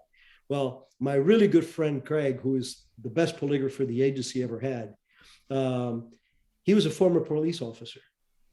He was also a former collegiate fullback, black as night, 6'3", 200 or some pound of muscle, walking into a hotel room with a tragically white little girl with a belly because she was pregnant from her second son, and carrying a little suitcase. Oh boy. Like, oh my God, what have I gotten her into? So I literally put talcum powder in her hair to make her look older. She didn't wear glasses, so she does it now. I got her bottle kind of looking glasses and her hair done up with talcum and real crappy clothes in the Yeah. hopes that nobody would go, oh, Carmen. Yeah. So, but she did that. She did that for several weeks with my friend, doing surveillance detections routes with him, That's and then awesome. getting to a hotel or a safe house, and we had to vary Yeah. things around. And then the other one is the one that you mentioned. That was in a Latin American country. She was the president. No, I'm sorry. She was the treasurer of the Hispanic Women's Diplomatic Association, Mm-hmm. and her Spanish is even better than mine. So nobody doubted that she was a Spanish speaker, and not everybody knew. We don't advertise, especially overseas. We only tell people we're with the U.S. Embassy when it's to our benefit. But you try to keep Sure. a low profile. So I came up with the idea of throwing a party because the country we were in had everybody. Cubans, Russians, Chinese, Wow. Ukrainians, whatever it was, all the people that we don't have readily access to, they were in this particular South American country. So the ruse was we, the station, would sponsor their biannual dinner. Nobody knew this except my wife, but she was the treasurer. And we did the party at our home. We had a beautiful home in this country, again, because of the embassy. Yeah. And because the place was in shambles, the country was in shambles, and everything was so cheap. So the party ended up that we funded it. We had our case officers in there swimming the waters, and we had a field day because we had all these foreign nationals from different embassies. All they read was Hispanic Women's Diplomatic Association at Carmen's house, and here's the address. And when they called, Carmen is perfect Spanish. We said, Sure. here's the house, blah, blah. And so nobody realized that it was something that a gringo from the embassy was hosting at his house. So she's been through the ropes. So you've been married for over 40 years. What's your secret to a A lot long, of it happy is luck. marriage? A lot of it is luck. Again, I had a previous marriage. Yeah. I married a lot smarter the second time around. My wife is a believer. I've always respected her. She's always respected me. In a profession like mine, it's so easy for a wife to be jealous Oh, yeah. because the modus Absolutely. operandi is I'm working out of the embassy until 5 o'clock, and then I'm coming home changing clothes and do a 2 hour SDR, surveillance detection route, to meet some scumbag in the dark, and then do another surveillance run back to my house and get home at 10 o'clock at night and take my body armor off or whatever the hell I was, because in some of these places I had it underneath my jacket. Yeah. Um, and it's very easy for me to stray if that was the case. She had to believe, and she did, that I was out there, but I wasn't out hanging out at a bar drinking Right. or womanizing. So, but like I said, I think that the biggest thing that we did together is that we both very early on agreed that I was following a vocation that she believed in. Okay. Great. So, what if a young person comes up to you, or maybe even your own kids. I mean, it's up to you if you want to talk about it or not. And they say, "Hey, you know what? I want to try a career in the CIA." What advice would you give them to prepare for it? And kind of like the fatherly advice for either your own kids or, a stranger's kids or whoever. What would you say to them? I really appreciate the question and take this as a compliment because I've done like 40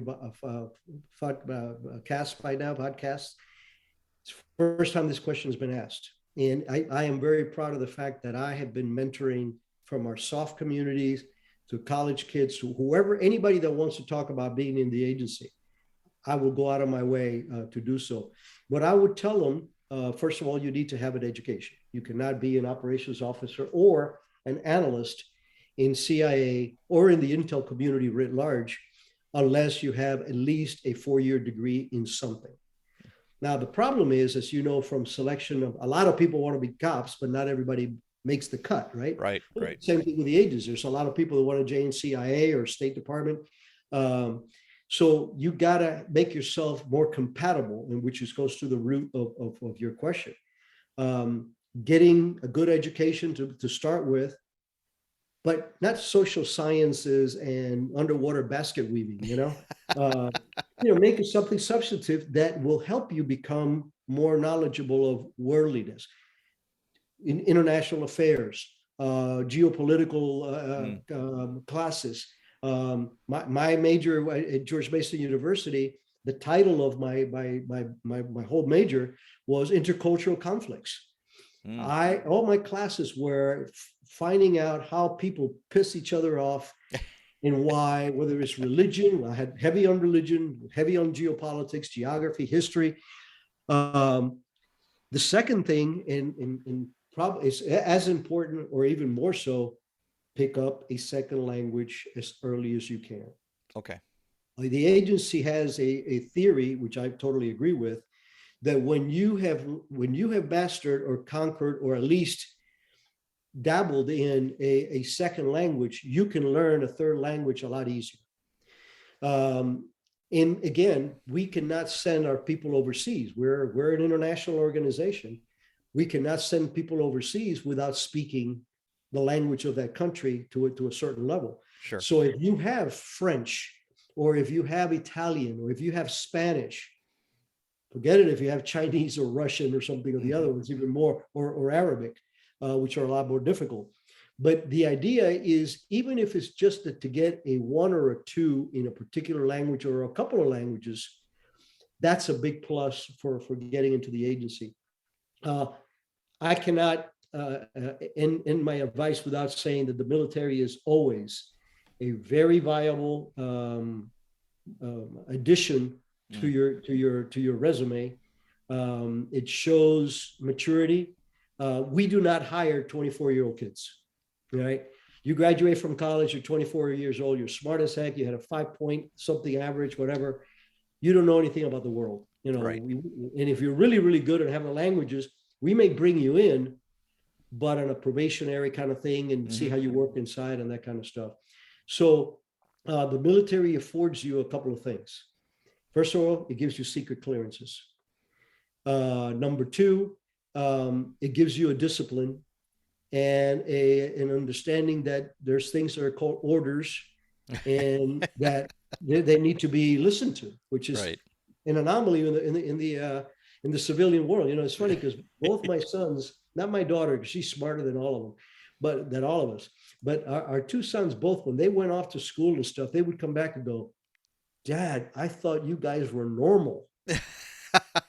Because they were used to, got Delta guys coming over my house. My best friend is a former SEAL Team Force Master Chief. They call him Uncle Steve. They grew up around people that, hey, tomorrow we leave at 9 o'clock and you got to have your suitcase ready today. And hey, pick up after your. They went back and they go, holy moly, this is not the norm.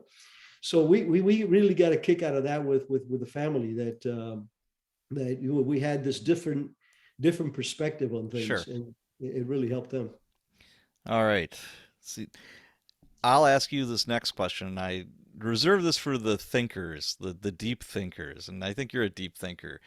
If you could have a billboard where you could have any quote or saying that everybody could see, what would that be?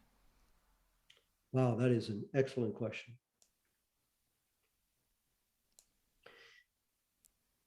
I'm a spiritual man. I believe in God, and I talk to Him every day. I thank Him every day. I pray every day. Um, I think that understanding what the United States really stands for, the importance of the United States, how good we have it in the United States, and the fact that we need to learn the contrast so we can appreciate what we have. So the banner would be an American flag, a cross, although it could be a Jewish star. I don't care. I mean, as long as you believe in God and you do try to do the right things, that's what counts to me. Um, but we need to remember what our real roots are and what our real making is. And you know, Patrick, one of the things that scares me is that if God forsakes the United States and we fall into evil hands, He's forsaken the world. There's no other power, any country in the world that is going to fight communism and terrorism like the United States is doing worldwide. Right. So I think that there's time that we start looking inward with pride and appreciation for what this country does and stands for, and get back to the basics that are God, country, family, family structure. As you know, it's a huge issue, the lack thereof. Right. So it had to be a collage that I can verbalize, but I'm not an artist. Now, I am Okay. a thinker, but I'm not an artist. So that would be the message that I would try to get to people. Very So, good. more people. So, what's next for you? Well, like I said, I went into pararescue when I was 20 years old. I'm 71. I have never had a job that wasn't God and country. And after the book, I'm going to ride my horse. I am going to ride my motorcycle, and I'm going to take my wife all over the United States, looking at the wonders that, I've been to everywhere from Machu Picchu to the pyramids to Angkor Wat in Cambodia, the Great Wall of China. But there's a lot of things in this country that I haven't seen, Mm. and that's what's next for me. Hey, maybe I'll write a travel log of some sort. Well, there you go. The tourist spy or something like that. Well, you come up to Wisconsin. The first drink's on me and dinner. Okay. That would be my honor. I would love to take you up on that. All right. So, where can people find more about you and your book? Where can they go? There is a website that I have, www.ricprado, that's RIC, no K, like in the book, prado.com. That takes you to my website that does two things. It tells you about my background. It's got some of my bona fides. It's got a couple of good, cool pictures there. But then there's a link that'll take you to all the vendors. It's not a particular vendor, and it's not just the Hmm. publisher, not the publisher at all. It's Barnes and Noble and Amazon and Warwick's Right. and all these things that you can order the book from, and read more about what the book is about. All right, everybody. Go out and buy Black Ops: The Life of a CIA Shadow Warrior by Ric Prado. Like I said before, I read it. I thoroughly enjoyed it. I think it should be required reading for high schoolers. College for sure. High school, I think, you know, that's when those young little brains are really forming and they could use a good dose of reality. And if anything, it's a big old world out there, and maybe they should experience some of it. With So all due modesty, I have to agree with you.